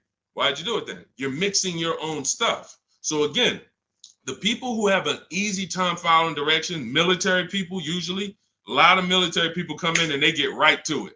They're like, Deshone, like I had one girl tell me, she's like, I'm in the military. So as soon as I saw the directions, I'm just trained to follow. That's how I got to it quick. But some of you, it's going to take you a little while because you're an overthinker. That's okay. You'll realize once you get the deal done, you'll be like, man, I could have did this in 2 hours. It took me 5 hours because I just was overthinking. I'm doing stuff that he ain't say do. And that's the beautiful part. Because next time you get a car, you'll think less. You'll be like, all right, let me trust this system now. Third time you get a car, you're a master. Now it's like, all right, boom, boom, boom, boom, boom. That's the process. So get on the train. Get your copy of Cars from Home, 7 Steps to Saving Time, Money, and Avoiding Dealerships. It's a digital book, so it'll be in your inbox in 3 minutes. You can start using these strategies for the rest of your life, sharing them with your families, shopping empowered, making dealers and banks bid. You're no longer begging for deals. You're no longer spending an hour in a dealership. My God, I've gotten so many cars. I've never spent an hour in a dealership. Since 2015, I have not spent 1 hour in a car dealership to get a car, not one. And I show you my car deals, I talk about them, I pay less than everyone. Unless you were using my strategies, then we'll probably pay the same amount. But as far as the cars I get, every lease I've gotten, ridiculous. 1% leases, never had to be in a car dealership. So you could say goodbye to Deshone. I never got to spend more than an hour you never spend more than 30 minutes in a car dealership again. That's just what we do. That's just, the system proves it. So go read the book. Go get your copy, 75% off in my TikTok bio, my Instagram bio, the Facebook comment, or the YouTube comments. Click the link and then click the button that says 75% off. Welcome offer. Make sure you get there before the 30 minutes is up. All right, we'll be back. We will be back to talk more. But everyone who got the book, I will see you in the book because you'll be linking the videos with me. You'll see I got a bunch of surprises in there. So go get your book and I'll see you all on the next stream. God bless you.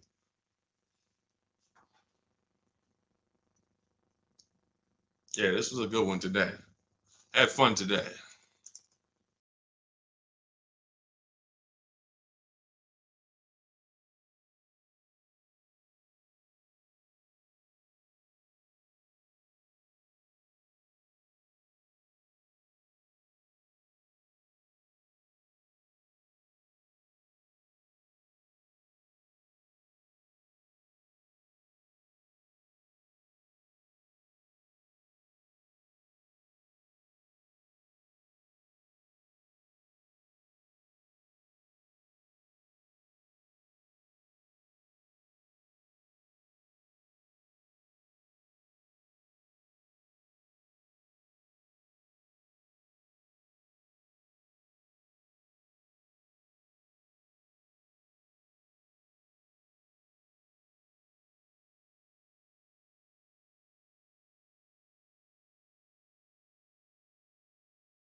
Shout out to everybody who's here.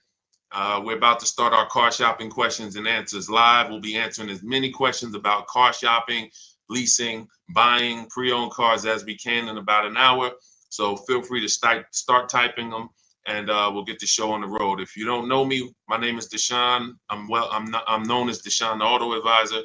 All I do is focus on teaching people online strategies to pay less than everyone else for new cars, used cars, and leases. I spent 14 years in the car business. In the last 3 years, I've been teaching people like you all around the country how to get below market deals. It's only 3 prices you can pay for any car: market value, above market value, or below market value.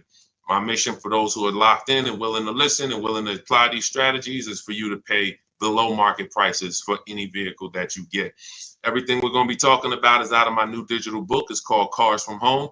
It's already 5-star rated. You can Google it.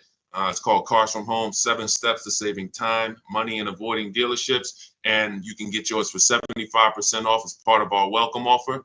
You can get it in my TikTok bio, in my Instagram bio, or in the YouTube comments or the Facebook comments. If you go into my bio, just click the picture of me, go grab your book for 75% off. You won't pay the normal price, and you'll have it in your inbox in the next 2-3 minutes. But make sure when you get your book, you screenshot the thank you page so you can have my support team's email as well, just in case you type your email wrong. But that's our welcome offer to you, 75% off Cars from Home, if you want the entire blueprint of everything we're going to be talking about. Okay, so with that said, now the housekeeping is done. You guys know that's only a 30-minute offer. So after 30 minutes, that welcome offer is gone. So if you like what you're hearing, definitely go and grab your copy of Cars from Home for 75% off in my bio or in the comment section. So, all right, let's start here. First question, should husband and wife buy together or separate based on better credit? Okay, so there's no right or wrong here, but if you're saying what gives us the best chance for the best approval, you know, you can say, all right, we can go on, we can try to go on together. Could you get approved by yourself? And so I keep my credit into, with no additional debt. Or if I'm trying to build credit and you're trying to build credit, then all right, we might go on together. But if it's not necessary for us to go on together, then you may want to keep your credit profile separately and just, get the person who can get approved the individual approval.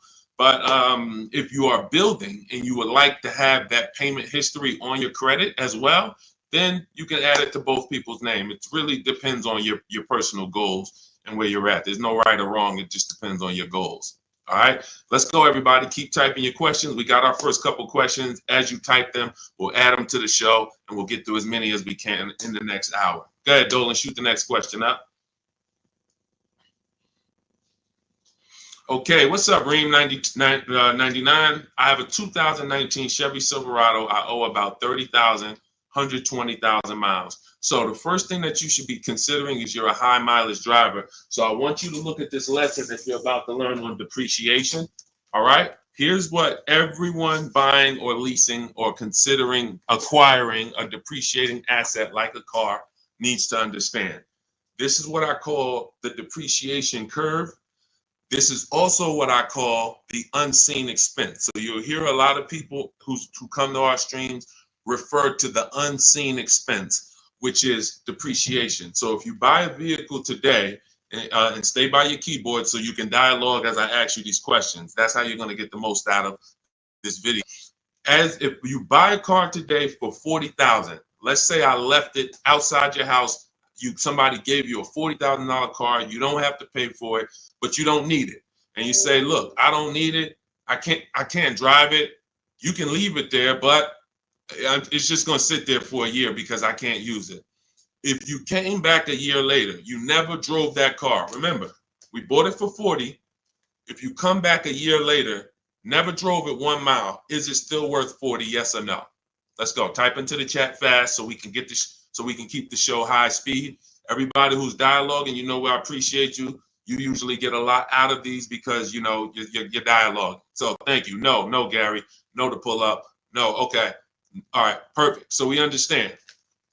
Now, if you came back to that car a year later, you never drove it, and it's worth, let's say 35, 34, whatever it is, you bought it for 40, it lost value.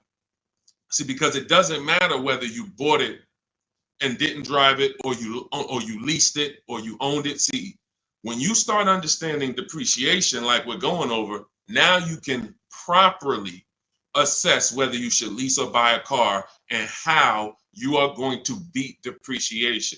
Because the entire goal for leasing versus buying is which one of these strategies, if I get a below market deal, allows me to beat depreciation based on my lifestyle. So so a high mileage driver, your depreciation ring looks entirely different from a normal driver. So where one driver might be 40,000, they come back a year later, their car's worth, 36, 34 if they didn't drive it. If they put average miles on it, maybe it's worth 32. They're losing money based on their mileage. You might put 30,000 on that car in 1 year. So your depreciation looks like this now. It doesn't look like this. Your car goes from being worth 40 1 year to literally it could be worth 26 the next year because you put 30,000 miles on it. So you have to take into account depreciation differently than a normal person. Everyone has to take it into account, but you have to, any high mileage drivers on here, if you drive more than 18,000 miles, I want you to type HM into the chat for high mileage.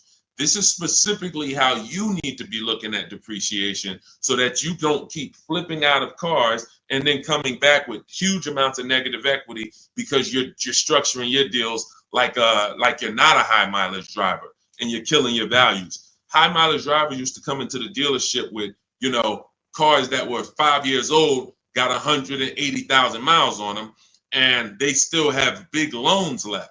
They still have loans that show they got a loan like a normal driver, 5-year loan, 6-year loan. This is what normal drivers can get based on their ownership. High mileage drivers, you cannot do that because all you're doing is pushing your losses to the back end. You might have a lower payment of $150 less, but what's going to happen is when you go to replace this car in 5 years, 6 years, if it still has a loan, now you're dealing with huge amounts of negative equity that you have to now roll over to your next vehicle or put 10, 15, 20 grand down so that you don't have that going to your next vehicle.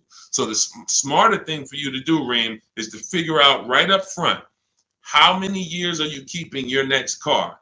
And if you're keeping your next car, like if you give you an example, let's go deeper. If you had kept this same Chevy Silverado for another 5 years, it wouldn't matter. Instead of it having 120,000 miles on it, you'd have probably 220,000 miles on it. The truck could go that long. If you got a good one, a quality one, then you should be able to put that money. You should be able to get that time out of that truck. But because you're a short-term owner, you're considering a short-term replacement, now you have to take into account leasing. Does it make more sense for me to get a below market lease on these vehicles, pay less, build in my mileage so that I can avoid depreciation? Because if you're buying these vehicles and then you're destroying the value and you're replacing them in 5 years, you're not getting all of that money that you put in that car back out of it. You could have put much less money into it and still driven the truck. So the whole goal is getting out of this stuck in the middle and thinking 5 years, 6 years is a long time to have a vehicle. It's not. You're still in short term because you're still in the big depreciation phase. See, once you get to about 8 years, that depreciation is going to start looking like this. So your truck this year is going to be worth about the same next year. It's not depreciating like this anymore, losing thousands and thousands every year. That's where you want to get to if you're buying. If you're not keeping the vehicle that long, you should not be buying, because all you're doing is riding the depreciation slide all the way down, and then you go and get another vehicle, ride it down again. Get another vehicle, ride it down again. You're never getting to the point where you could benefit like a long-term owner and stop losing value every single time. And if you're not keeping your vehicles 8 years, my rule is you lease. You shop for a below-market lease. Now, we could go a little deeper on that. If somebody has a follow-up question, this is about business. I assume you're making money from that truck. So if you're making money from that truck, then you should be structuring your deal and your finances in a way that gets you the short-term wins and doesn't push the losses to the back like a negative equity. Big, like I said, you got a $400 payment, but every time you replace the vehicle, you got 15 grand negative equity. Smarter thing to do would be to have a shorter loan, higher payment slightly, but then when you go replace the car's paid off. Now, instead of having negative equity, you might have something that's worth 5 grand, 8 grand that you could use as an asset. So that's what it's about. All right.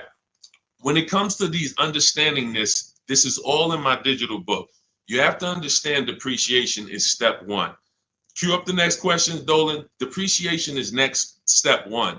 When you go into a car transaction, your first question is to decide how I'm going to beat depreciation, through a below market lease or through a below market purchase. But if you do a below market purchase, which means you pay less than everyone else paid, but you should have leased, then you paid too much. There's no one on here, myself included, who can get a below market purchase and then replace that car in 3, 4, 5 years and have it be less money than we would have spent on a below market lease. A purchase is always much more, even with a great deal, than a lease would be with a below market lease. So this is what we deal with up front. Leasing versus buying is the first step in my book, the most important question. That's the foundation of our deals. Nothing more important than that. All right, go ahead, Dolan.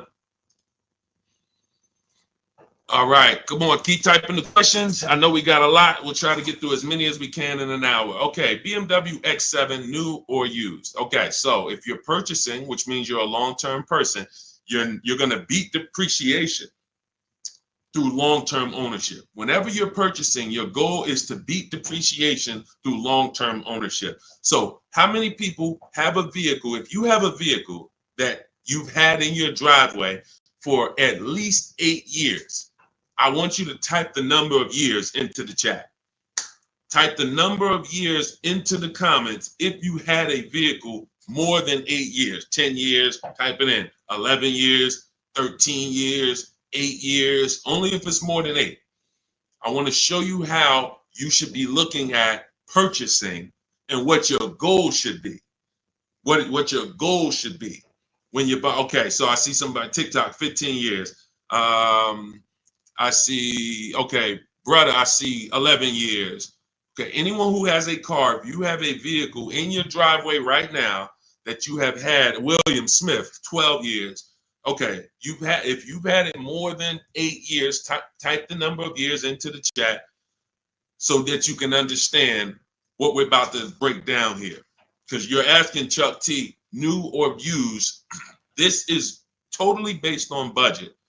But after you decide what your goal is, which is a long-term purchase. All right, 9 years. I see you, Liz. All right, so when you look at keeping a vehicle as long as the people who just shouted out how many years they've kept it, this is what their depreciation looks like now.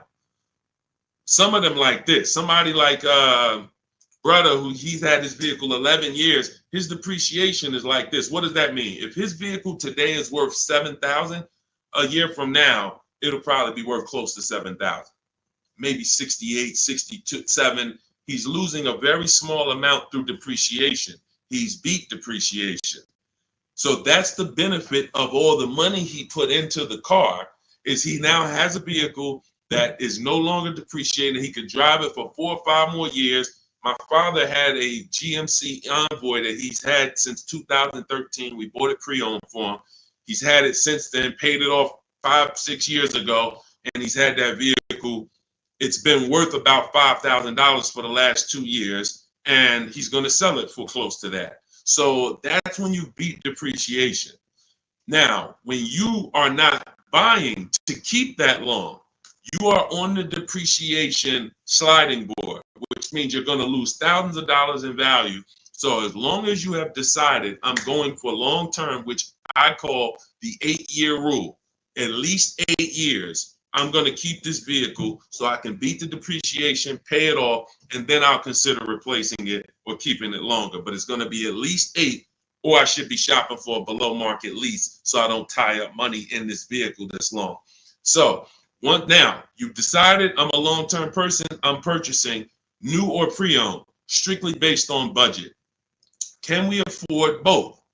If we can afford both, then I have in step 3 of my book, and step 4, which is shopping, not buying. This is when I'm helping you make this decision of new versus pre-owned.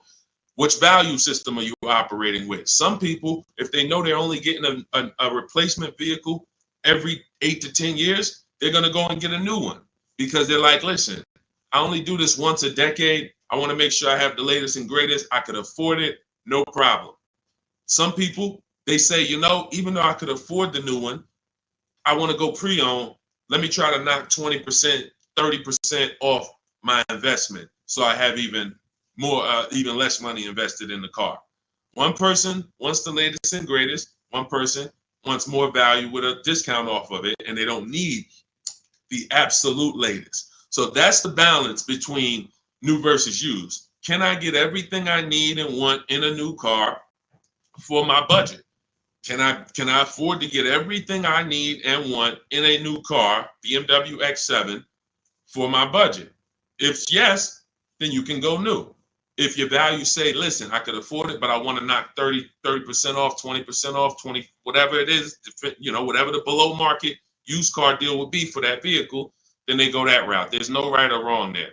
But if you can't afford to get everything you need and want in a new one, then your only option is to go pre-owned. But it's all based on the 8-year rule first. You should be buying to beat depreciation to keep at least 8 years. You're buying a depreciating asset. 3, 4, 5 years, 6 years of ownership is losses because you're not going to get the money back in resale when you're depreciating that vehicle the first 5, 6 years and then going and replacing it. You're not getting that money back.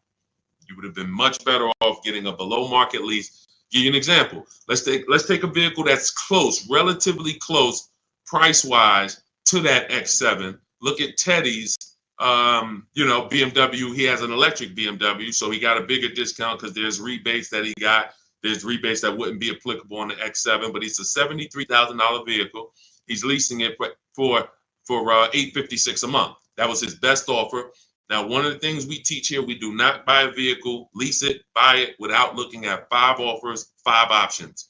If we're looking at a used car, we're looking at 5 options to make sure we're getting the best price.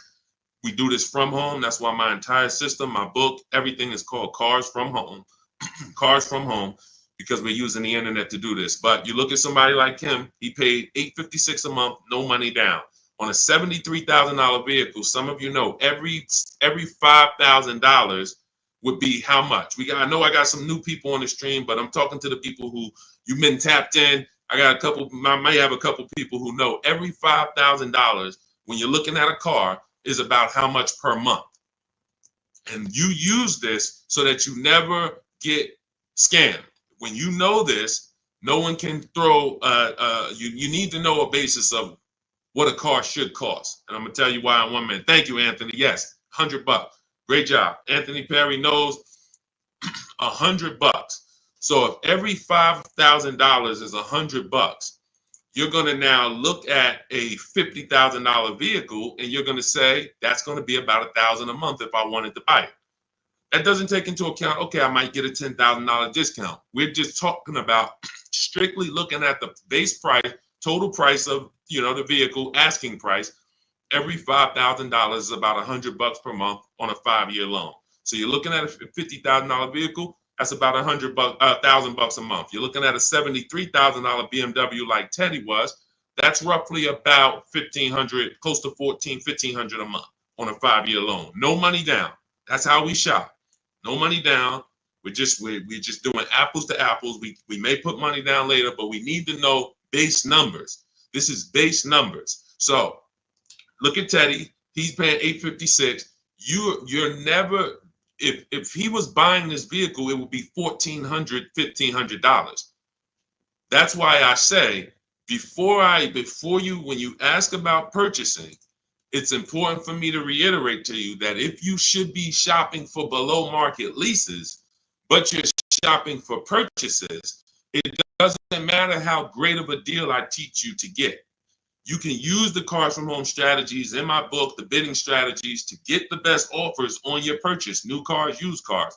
But it's not going to compare to if you would have leased, because you should have leased because you weren't keeping your car at least 8 years.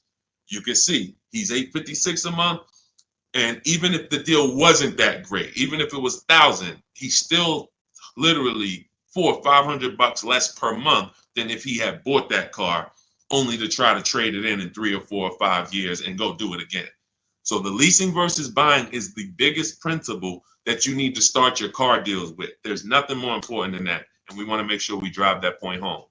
Everything we're talking about is in my new digital book. It's called Cars from Home, 7 Steps to Saving Time, Money, and Avoiding Dealerships. You can get your copy for 75% off. That's part of my welcome offer to you.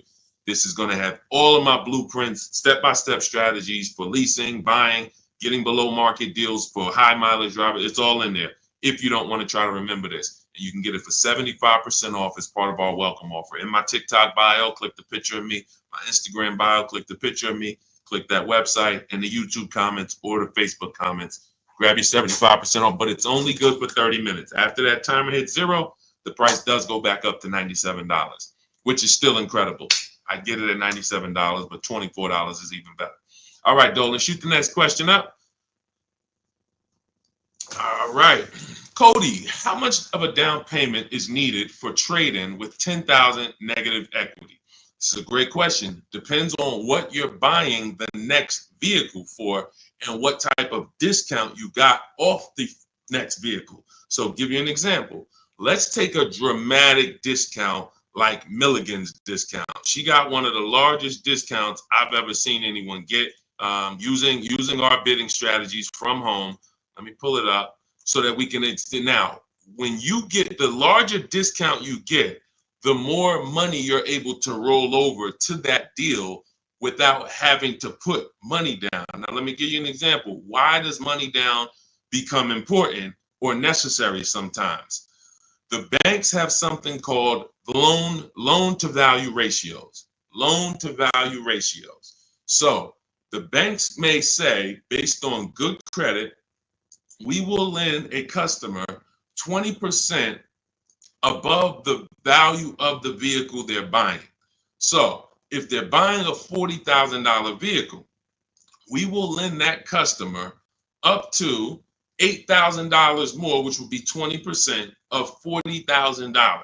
Because the value of the vehicle is 40, the loan to value ratio is 120%. We can lend $48,000 on a $40,000 vehicle. So if a person comes in and they want to buy that $40,000 vehicle and they want to finance and add to the loan the taxes and any applicable fees, that might come out to be roughly $44,000. They'll qualify because the bank says you have up to $8,000.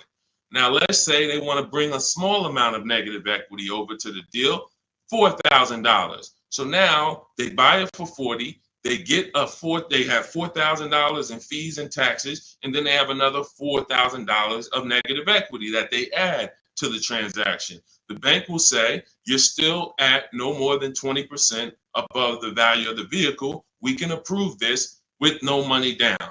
The problem happens when a person wants to add $8,000 of negative equity on top of that. So now they're buying it for 40. They are getting taxes and fees added. That's 44. And then they want to slap 8,000 of negative equity on there. That's 52. The bank is going to say, no, we only will approve 20% above the vehicle's value, which is $48,000. So if you could get it down to $48,000, we'll approve it. If not, we can't approve it. The customer has to put the money down to make up the difference. So in that scenario, what you would be asking for would be above the bank's loan to value ratios. This is why I call negative equity the bad credit for people with good credit. This is why I want you to know the cause for most negative equity situations is you don't understand leasing and you're buying your vehicles rather than getting below market leases. You take out 5 and 6 year loans, you don't pay them off, you trade in vehicles, and you should be shopping for below market leases, but you continue to purchase. So you're going to continue to have negative equity in almost every case unless you start putting a lot of money down or start keeping your vehicles longer, paying them off, and then coming back and seeing how much money you could get back out of that, which I also don't recommend. But the last thing, which is very important, especially when you have large amounts of negative equity, is let's say that same $40,000 vehicle, you're using our strategies and you get a $8,000 discount. Or let's take a vehicle. Let's take Milligan's deal. Like I said, in her particular case, she got a $79,000 vehicle for $51,000. This is a Mercedes. It's an electric version. She used our bidding system. She got the biggest discount I've ever seen, and she can put any amount of negative equity on top of this deal because the bank is lending against this vehicle, this Mercedes, based on a $79,000 value. So their loan to value ratios for this vehicle would be 20% above $79,000. So if that's, let's say $80,000, 10% would be $8,000. So you're talking about $16,000 that they would lend above the $79,000. So they're looking and saying, wow, if this is a $79,000 vehicle, they don't care about what the woman bought it for. They don't know that.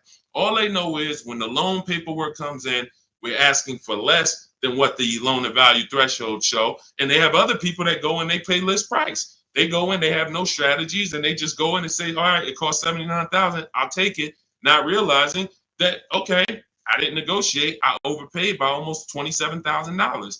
that's the market value for this particular vehicle, but the bank doesn't care. The bank just wants to know that when the loan comes in, it's under $86,000 or $87,000, and they're going to approve it.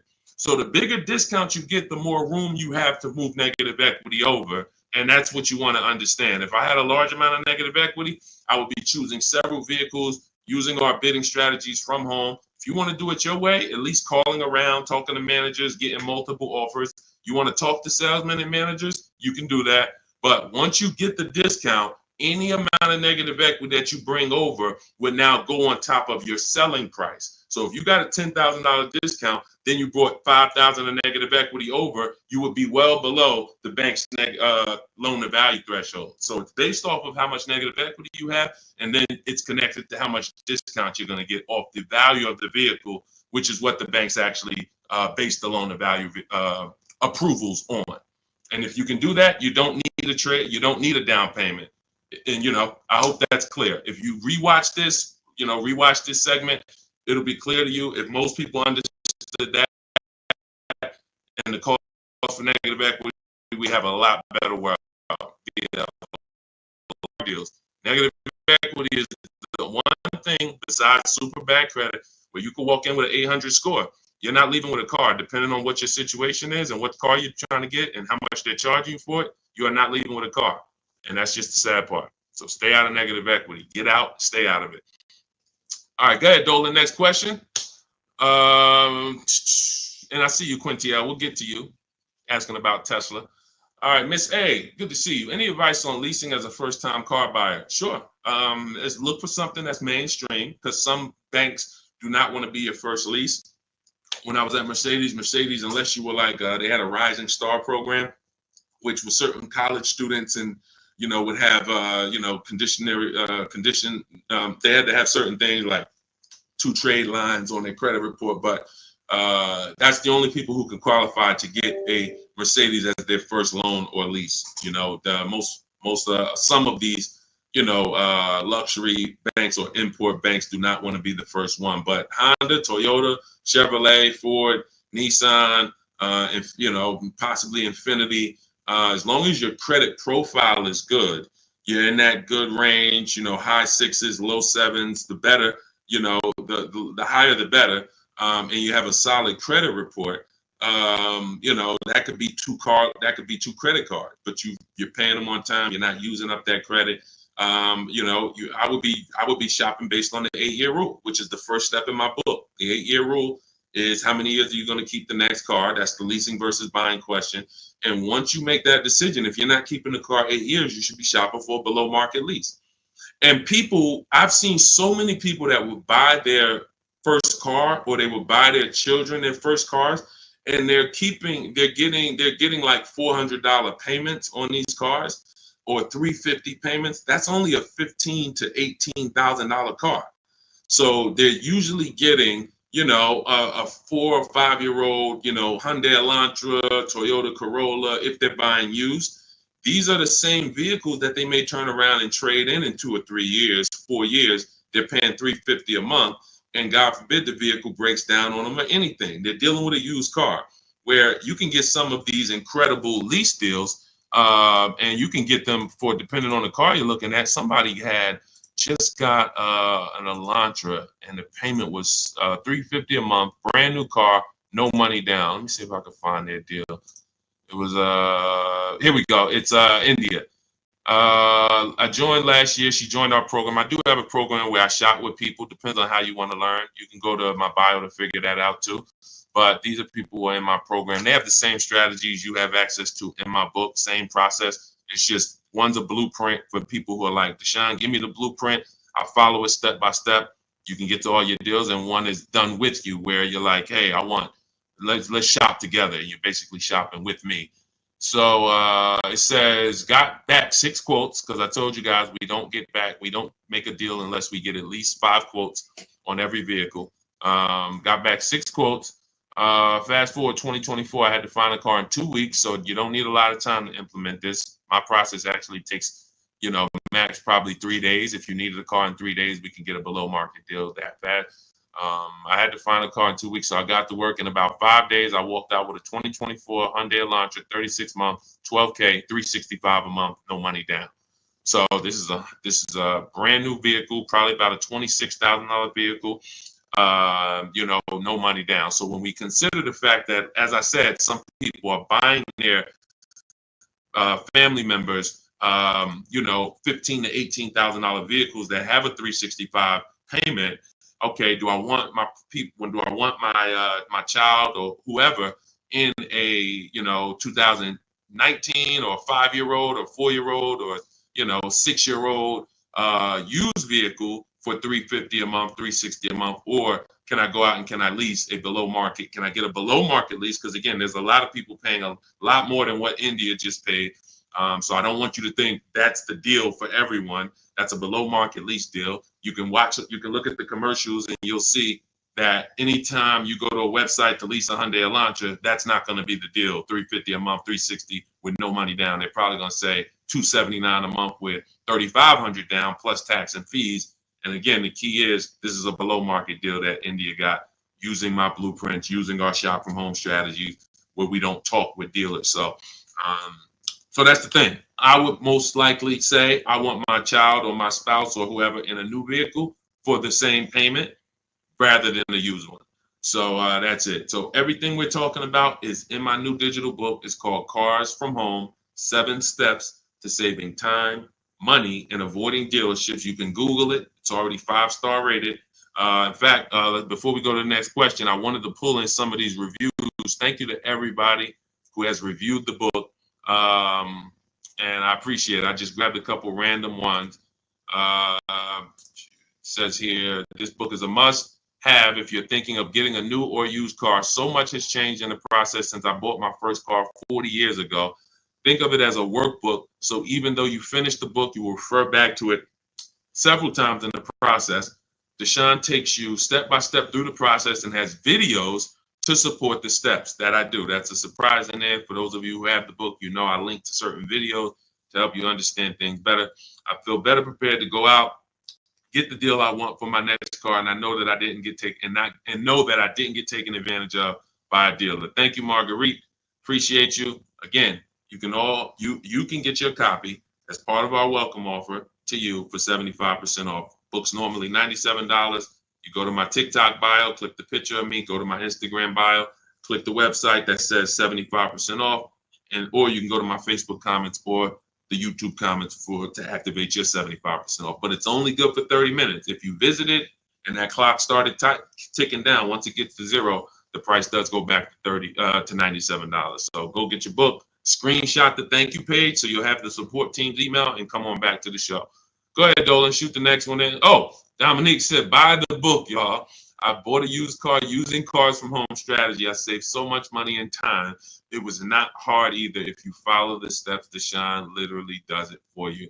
That's it. That's a fact. Thank you, Dominique. That is a fact. Like, you're not using your stuff anymore. You're using my stuff.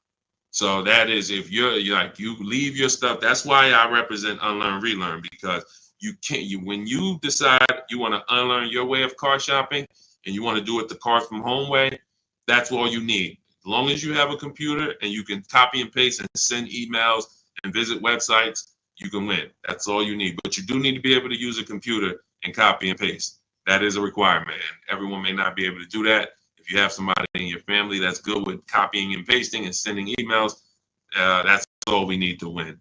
All right. Thanks, Dominique. I appreciate that. Go ahead, Dolan. Shout out to the sharers and shout out to everybody running the likes up on TikTok. Thank you to everyone who hits the share button.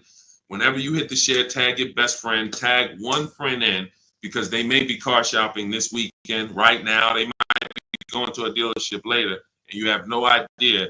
Most people are overpaying by thousands. There's only 3 prices you can pay with cars. Market value, that's what everyone pays. Above market value is what the worst negotiators pay. And below market value is reserved for people who are putting dealers against each other. Negotiators can get market value for negotiators. So even if you're a great negotiator like I am, obviously I was a great negotiator selling cars for 14 years, but even if I was a great negotiator, I'm still going to get market value, because the only way I could guarantee below market value is by looking at multiple options, the same way you buy a TV. You go buy a TV, you're looking at multiple TVs, Walmart.com, Amazon.com, all these different sellers from Amazon, Best Buy. So that's the only way you can guarantee a below market price for your TV, is looking at multiple offers. You could go to Walmart and say, all right, I got a TV, $700.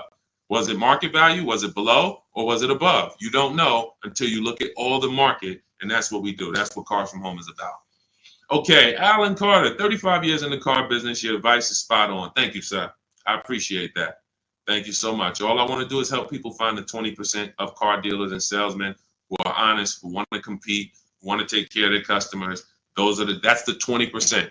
But 80%, we have proven that, working with hundreds of people personally, thousands around the country, we've proven that you must get 5 offers on every car, because 80% are going to be overpriced.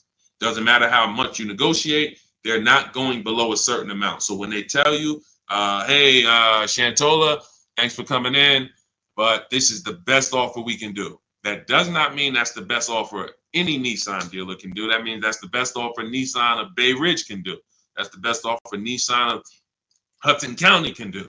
But there are several Nissan dealers competing, and we need to get competitive offers to see who's the 20% of dealers who are going to beat all their competition. And we only do this from home. Go ahead, Dolan. Great questions today. Let's go. Keep typing. Let's get to as many as we possibly can. Does your process work when leasing a Tesla? Yes and no. My parameters for overpaying for a lease should never be broken. They're based off the 1% rule. So how did we come up with the 1.5% rule for knowing bad lease deals?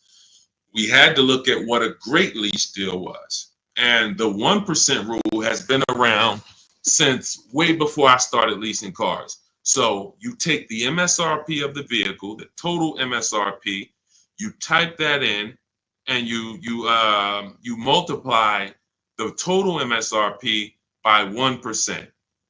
And if your lease payment with no money down is under that, you stole the vehicle. It's a steal. I call it a steal. So we have 3 different ways we look at leases: a steal, a deal, and when it's time to chill. Very simple. A steal is 1% or less. So what does a 1% look like in real life? Look at somebody like Greg. Greg leases his $56,000 Kia EV6 Win, $527 a month. No money down, 12,000 miles per year. Now you can adjust this miles. You can get 15,000, 18,000, 25,000. But the way we shop is based on 12,000 miles per year. That's how we judge the 1% rule. So another 1% deal, less than that. You know, Zafrina uses our strategies, uses what's in my book. She puts the dealers against each other. She gets multiple offers. You can see she used all the scripts, my email scripts. We don't talk. She gets $579 a month on this $65,000 Jeep Grand Cherokee.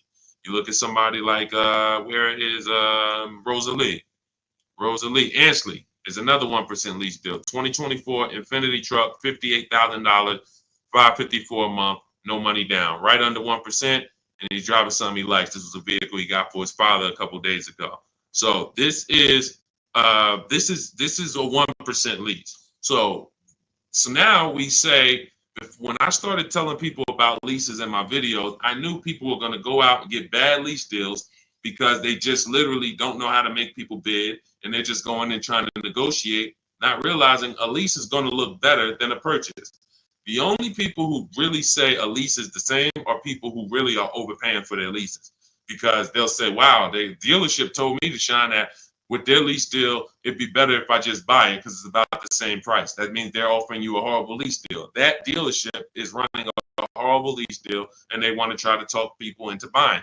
But normally a lease, when you look at like these deals, is, you know, these are hundreds of dollars less per month than they would be to purchase, hundreds less. So now we say, well, how do we know a bad lease deal? You're paying too much money for a car you're giving back. It's very simple. A bad lease deal is just that. You're paying too much money for a car or vehicle you are giving back in 3 years.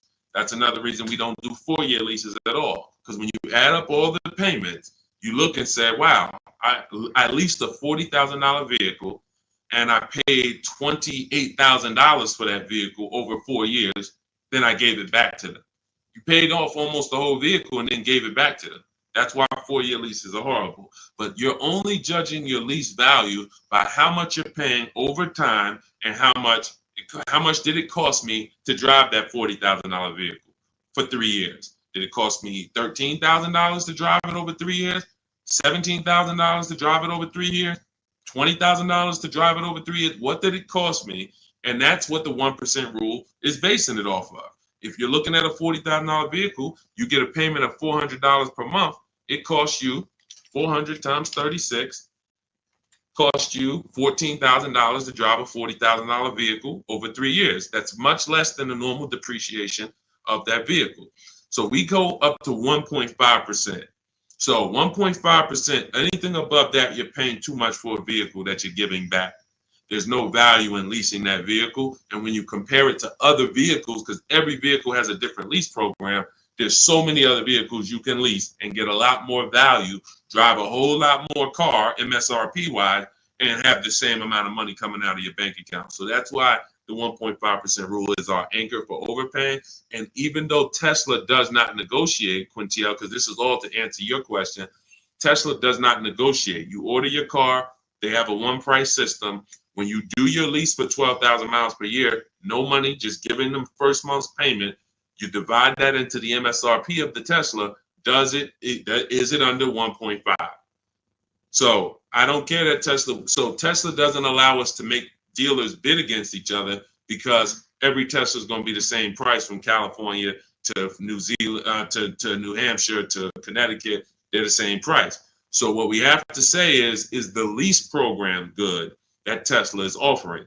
And if I divide my monthly payment into my MSRP and it's under 1.5, closer to 1 the better, the lower the better. But we need to judge that. That's how we would judge that. So when that's the part of our process that would still be applicable when leasing a Tesla. And if you have a vehicle you're replacing, or when that vehicle is up, our system for selling leases, assessing our equity is still applicable because we don't return a lease without checking equity. This is step 2 in my process. If you have a lease, or if you have ever at any point in your life dropped off a lease to a dealership without checking for equity, type me in the comments.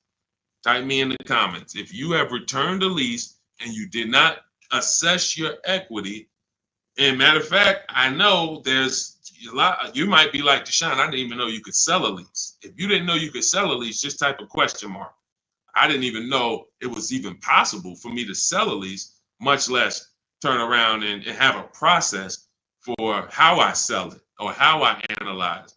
Okay, Faith, I see. I never done that. Dwayne Castro, me. Okay, perfect. So what we do is, this is step 2 in our process.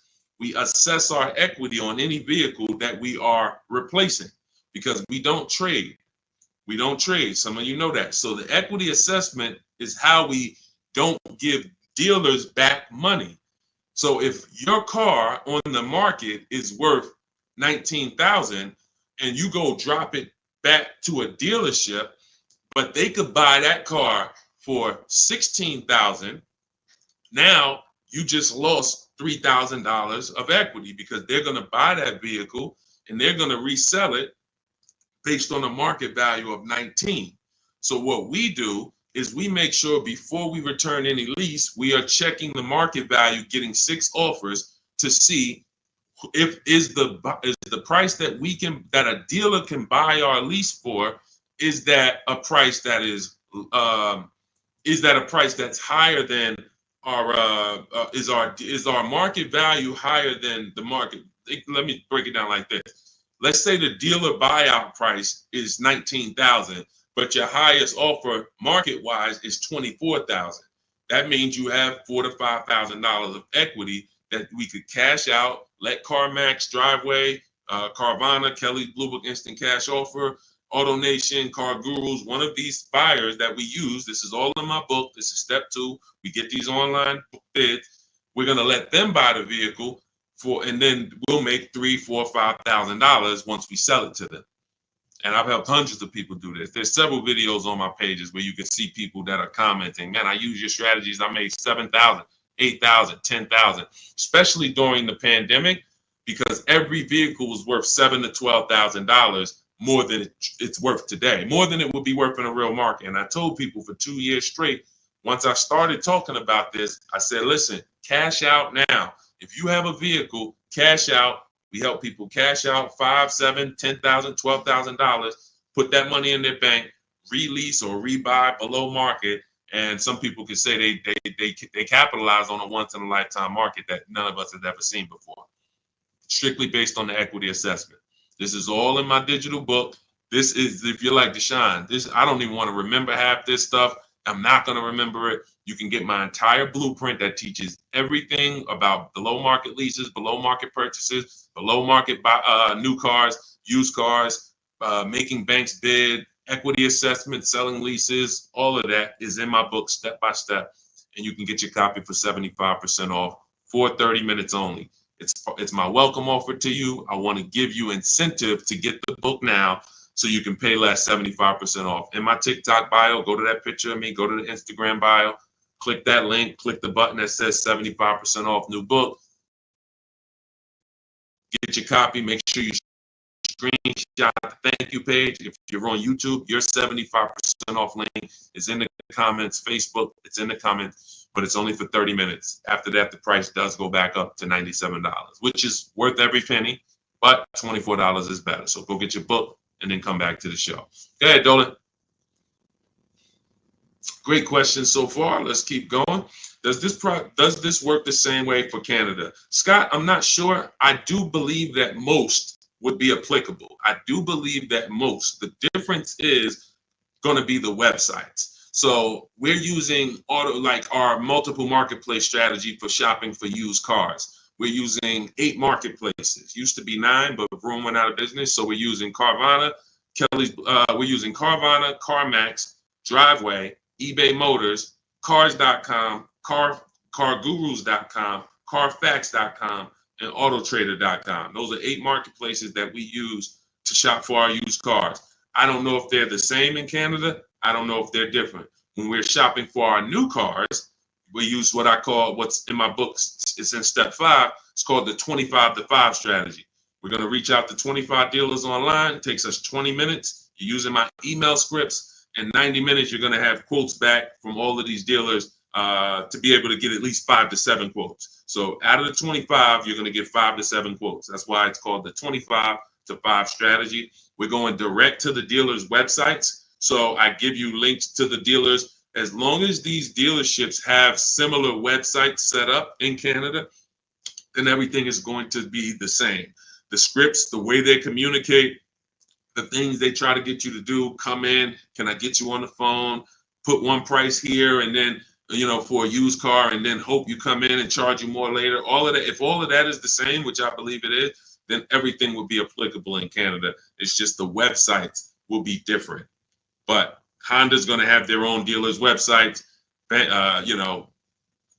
so that's why I say I believe 90% at least is applicable, and potentially more. All right, great question. Go ahead, Dolan.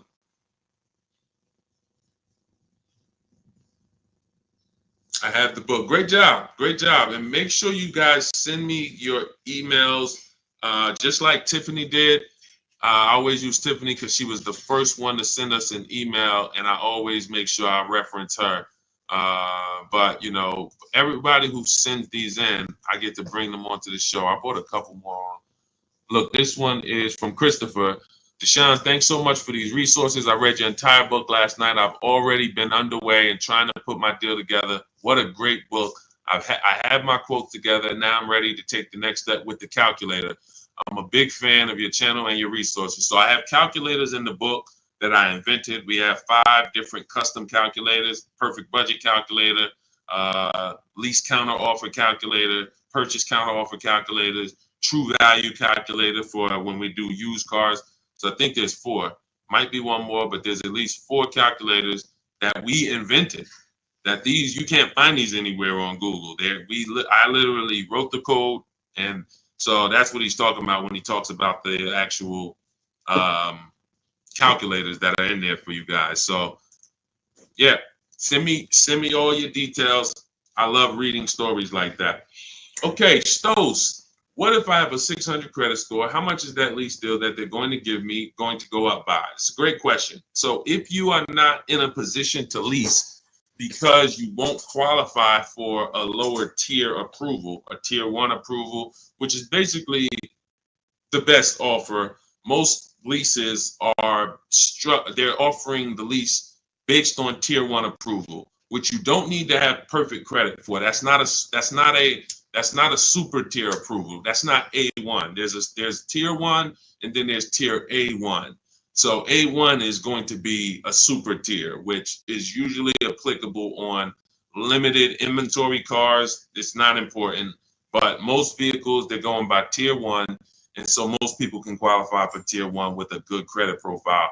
But if you don't get tier 1, the payments can go up significantly. If you get tier 3, tier 5, some banks have 6 tiers, so the payment can go up by $100-$150. That's why we always have backup offers. So in case someone tells us, hey, your payment's going up by $80, we go to our backup offer. We give them a chance to actually see are they lying to us? Are they just trying to take a shot at us? Because sometimes they are, sometimes they're not.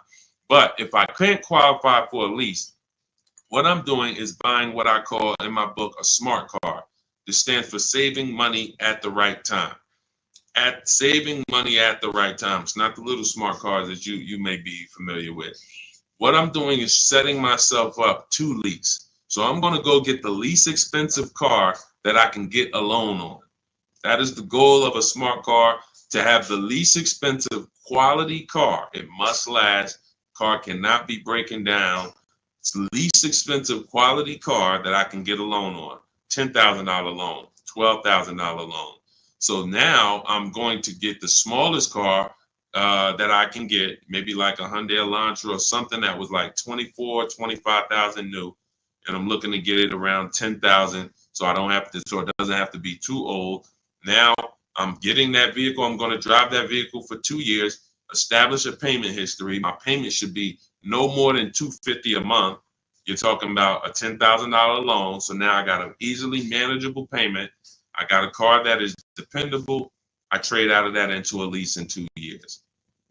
But what some people do, which is what I don't recommend you do, when you're trying to qualify for a lease, that should be the goal. It should be, I'm buying this vehicle right now that I'm getting is going to set me up for my lease in 2 years. Now, some people will go, I just got to have what I want now.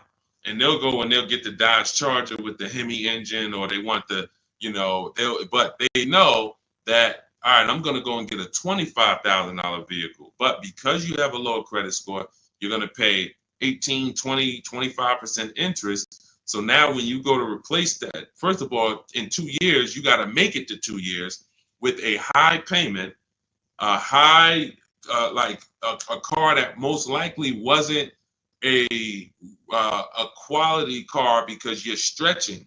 When I say you're stretching, if you're trying to get a $25,000 Dodge Hellcat, that vehicle probably has 80,000 miles on it, no warranty. So you're getting you're not getting a quality one. You're getting the one you can afford, which is going to be high miles, older. And now you have this high payment, high interest. So when you go to replace that car in 2 years and try to go into a lease, you're going to have a huge amount of negative equity, maybe $8,000, $9,000, $10,000, $15,000 of negative equity. So when you try to go into that lease, you're not going to even be able to make the lease make sense, because you're bringing all this negative equity over from the old car. So that's why I say you discipline yourself. You drive something, least expensive car, because you're building. You're building. We haven't earned the right to get what we want, but if I discipline myself for 2 years, drive a vehicle that is the least expensive, reliable vehicle that'll do the job for me, 2 years down the road, I got 2 years of payment history. I traded out of that into my new lease, and I'm driving a brand new car from that point on. That's the plan if I didn't have good credit, but I knew I need to get to the point where I could lease. That's exactly what I would do. All right, great question. Go ahead, Dolan. Scott Johnson hold on. Ahmed, the payment includes money factor and taxes. So what part of the lease is too much? It's too much based on the total amount for a vehicle you're not going to own. So when I leased my $35,000 Jeep Grand Cherokee, I got it for $330 a month. This was in 2018. So 2018, I paid $330 a month, and then I drove off. It was a 39-month lease. So over 39 months, I paid $12,870 for a $35,000 vehicle. Plus taxes and fees, it would have been probably $39,000. So $12,000 it cost, $12,870 it cost me. When you are leasing, the only thing you are considering is how much does it cost me to drive this vehicle over 3 years. The lower, the better. And that's how I look at cars, and that's how I teach all people who do cars from home, all the cars from home insiders, look at leases and say it's a value play. That $40,000 vehicle, what's the below market lease on that? We get below market leases by making dealers bid. That's what the whole cars. That's a huge part of what the cars from home system is. You're not going to get the below market deal negotiated because you don't know what the market is.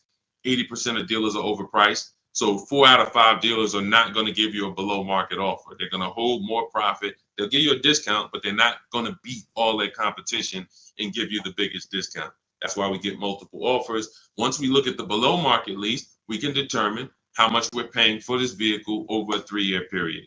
And the lower the better. Because again, we're comparing it to the 1% rule. So the 1% rule has been around. It's literally, I'm driving new vehicles for cents on the dollar. A 1% lease, $400 a month for a $40,000 car, no money down. The same $40,000 car would be $800 a month to buy, based on the fact we know every $5,000 $100 a month. So $40,000 on a vehicle, that would be $800 a month. That's not including taxes. So you're talking $800 a month, $850 a month to buy a $40,000 vehicle on a 5-year loan. A 1% lease is $400 a month. So we're always judging the lease by how much am I giving them over a 3-year period to drive this vehicle. And, there is a point in time where you're paying too much for a vehicle you're giving back. And that means you signed a bad lease deal. Go ahead, Dolan. All of this is in my book. I teach you about the 1.5% rule and why we don't sign leases over 1.5%. All of this is laid out step by step. That's a huge part. When you hear me say rules, the 1.5% rule, the 8-year rule, these are principles. These are boundaries in our Cars from Home blueprint that we don't step over. We don't. And there's one thing, if you step over, great. That's on you because you're an adult. But it's another thing to know you're actually stepping over a boundary. And that's what we didn't have in the past. We didn't have boundaries that we knew we were stepping over. When is your loan too long? Well, in real estate, you have boundaries. That's why who would sign up for a 40-year mortgage? Type me. Do I have anybody in here willing to sign up for the 40-year mortgage? Anyone? Anyone willing to sign up? You're a smart person. Anyone? You could get a $600,000 house for the same payment as a $400,000 house potentially. Anybody signing up for a 40-year mortgage? What about a 50-year mortgage? What about a 50-year mortgage? No. Most people know, Deshone, the longest mortgage we're gonna get is a 30-year mortgage. Some of you go for 15 years to pay it off quicker, but you're not doing 40, you're not doing 50. Because that means I can't afford this vehicle. Boundaries. That's industry established boundaries. That means I can't afford this house. If I have to take a 40-year mortgage, 50-year mortgage just to afford it, I can't afford it. That's the same thing we bring. That's one of the boundaries we bring to car buying. We don't do loans longer than 72 months.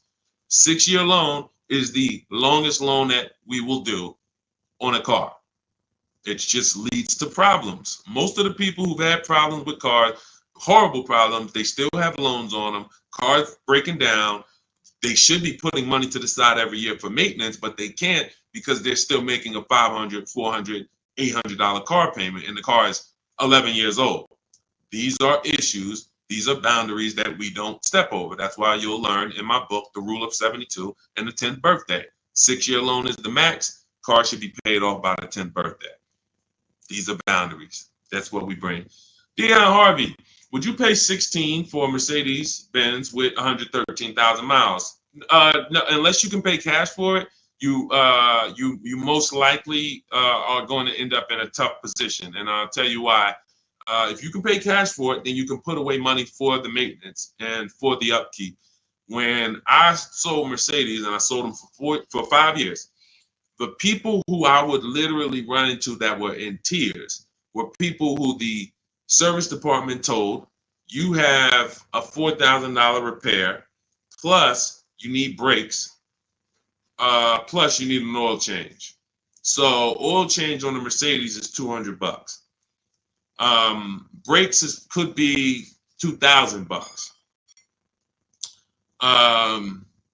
Then you have a repair because you don't have a warranty that could be your navigation system goes out. That could be $3,000.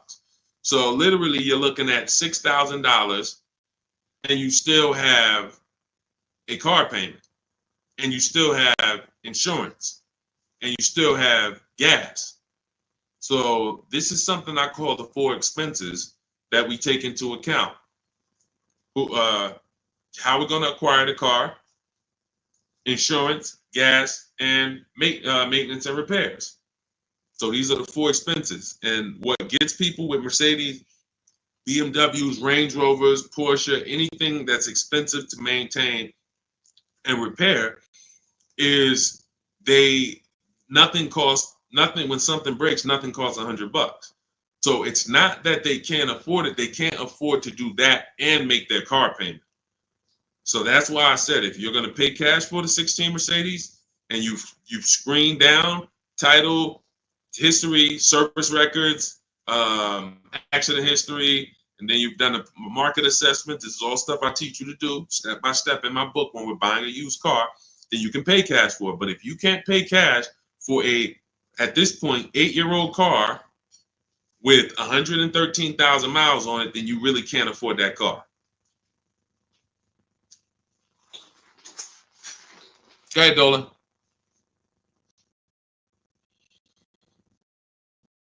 Any Euro car after $100,000 is a money pit. That's why you can get them cheaper. And listen, if you know, you can have vehicles that were well taken care of by people and they just went to upgrade their model. There are plenty of people who baby their cars, their BMWs, their Porsche. They've done all the maintenance. Now they get to 100,000 miles. They might have had it for 8 years and they're ready to sell it. And it's a great opportunity for someone else to buy. But you have to be able to afford these cars. And you have to be able to avoid, if you can't afford to repair and maintain them, then you can't afford these cars. So that's the principle. And again, I'm somebody who's worked. My most expensive car I ever sold was a $435,000 SLR McLaren. So I've had plenty of people who had, $200,000 Maybachs and, $180,000 S63s. Like, there are principles of affordability that safe people, conservative people follow to make sure they're not getting in trouble buying these expensive vehicles. And then there's people who don't have these principles and they're buying less expensive vehicles, lack of quality, and they're basically shoehorning their way into the vehicle with a loan, but they can't afford the vehicle because they can't afford to maintain it. And they can't afford to pay it off in time before things really start going wrong. If I got a paid off Mercedes or paid off Range Rover, but I'm putting, I was paying $700 a month to buy it, but now it's paid off. So now I put $300 a month to the side in an emergency fund. So when something breaks, I go to my emergency fund. Okay, my car needs this, my car needs that, but I'm not making a car payment anymore, so I can afford the maintenance. Problem is, when you're making a car payment and things start breaking, that's the problem. That's what we want to stay away from. So Ron, I have to turn in my 2022 Kia EV 425. Don't want to buy it, but my buyer's 21, worth only 15 right now. So 425 a month on a $41,000 car, good deal. It sounds like it, but we don't know if that was the best deal, and that's the problem. Sounds like it. It's a 1% lease, 425.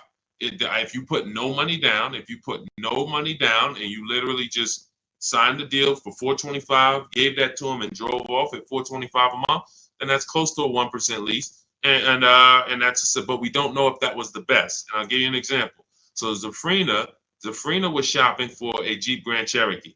She had one coming off lease. She ran her equity assessment just like you. It was no equity in it, so that means she's just going to return it. If there's no equity in the lease, we just return it. When it's done, we start shopping for our lease, just like normal. Once we make our last payment, we get out, we start shopping using our system. Now we get our offers. She gets offers on this Jeep Grand Cherokee Limited, and she said it was about 1.2%, which is a solid deal. I mean, 1.2%, great value lease. But she said that the dealer who won the bid, who she was about to choose, said that because she was coming out of a 1% lease that I had helped her get going back to 2021, right before the pandemic, maybe 2020. She was coming out of a 1% lease. So she was really trying to get back to a 1% lease, not go up to 1.2. So the dealer said, this other vehicle I have, this electric one, I could get you to 1% on that. So she asked in our group, because this is people who shop with Deshone. If you want to shop with Deshone, if you want to learn, depends on how you learn. Go to my same bio and you'll see buttons that says, see if you qualify, shop with Deshone. But I do work with people who want to actually shop in a different way. Blueprint is for people who like blueprints. If you are a blueprint person, Deshone, give me the blueprint. That is my Cars from Home book. It's the ultimate blueprint to below market deals. That's why I show all of these people who actually used it and wrote about it, and you can read the reviews on it.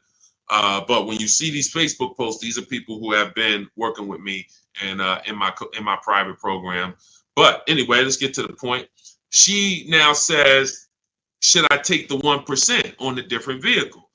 I said, you got to you have to reach out to all the dealers that emailed you about the original Jeep Grand Cherokee and now give them a shot, because now that guy might be offering you 1%, but you don't know, is that the best deal? Just because he was going to give you the best deal on the normal version, he beat everyone else. That does not mean he's giving you the best on this electric version. He could be using this as an opportunity to make a little more money on you.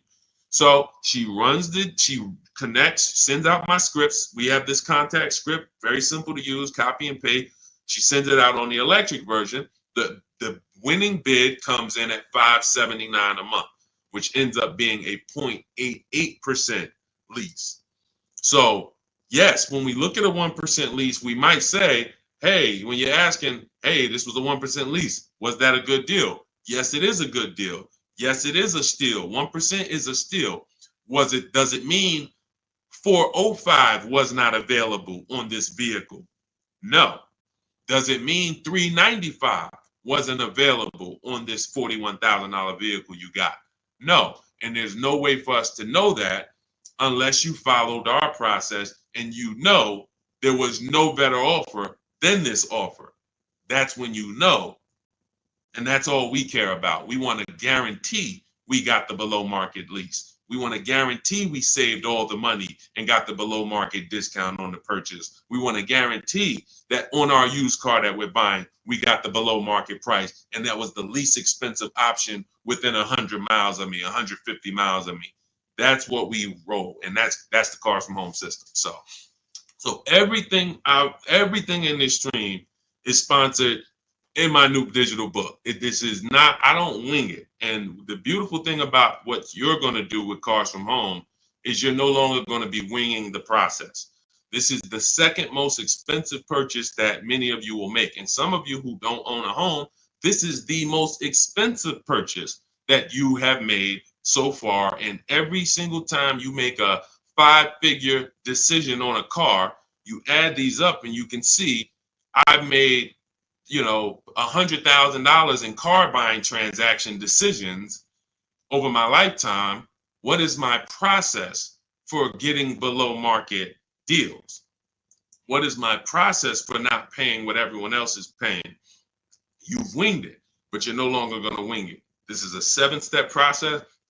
In the book, I have links where you can stay right on task. If you're on the lease path, you're not looking at new cars. You're not reading about purchasing used cars. If you're purchasing a used car, you're not using the system on leasing. You're not using the system on new cars. You're on the used car path. That's the way the book is. It's linked and it warps you to the areas so that you can stay on task and not be learning everything about leasing and buying and used cars and new cars and bidding. Or you don't need to learn all that. We just need a path for you that you can follow step by step to get to your below market deal. And that's the way the book is set up. So it's 5 stars. You can get your copy as part of my welcome offer to you for 75% off. It's normally $97, but for 30 minutes only, you get yours for $24. That's 75% off. It'll be in your inbox in 5 minutes, and you'll have everything for the rest of your life to use when it comes to leasing. If your spouse wants to buy, your child wants a used car, you can open this blueprint up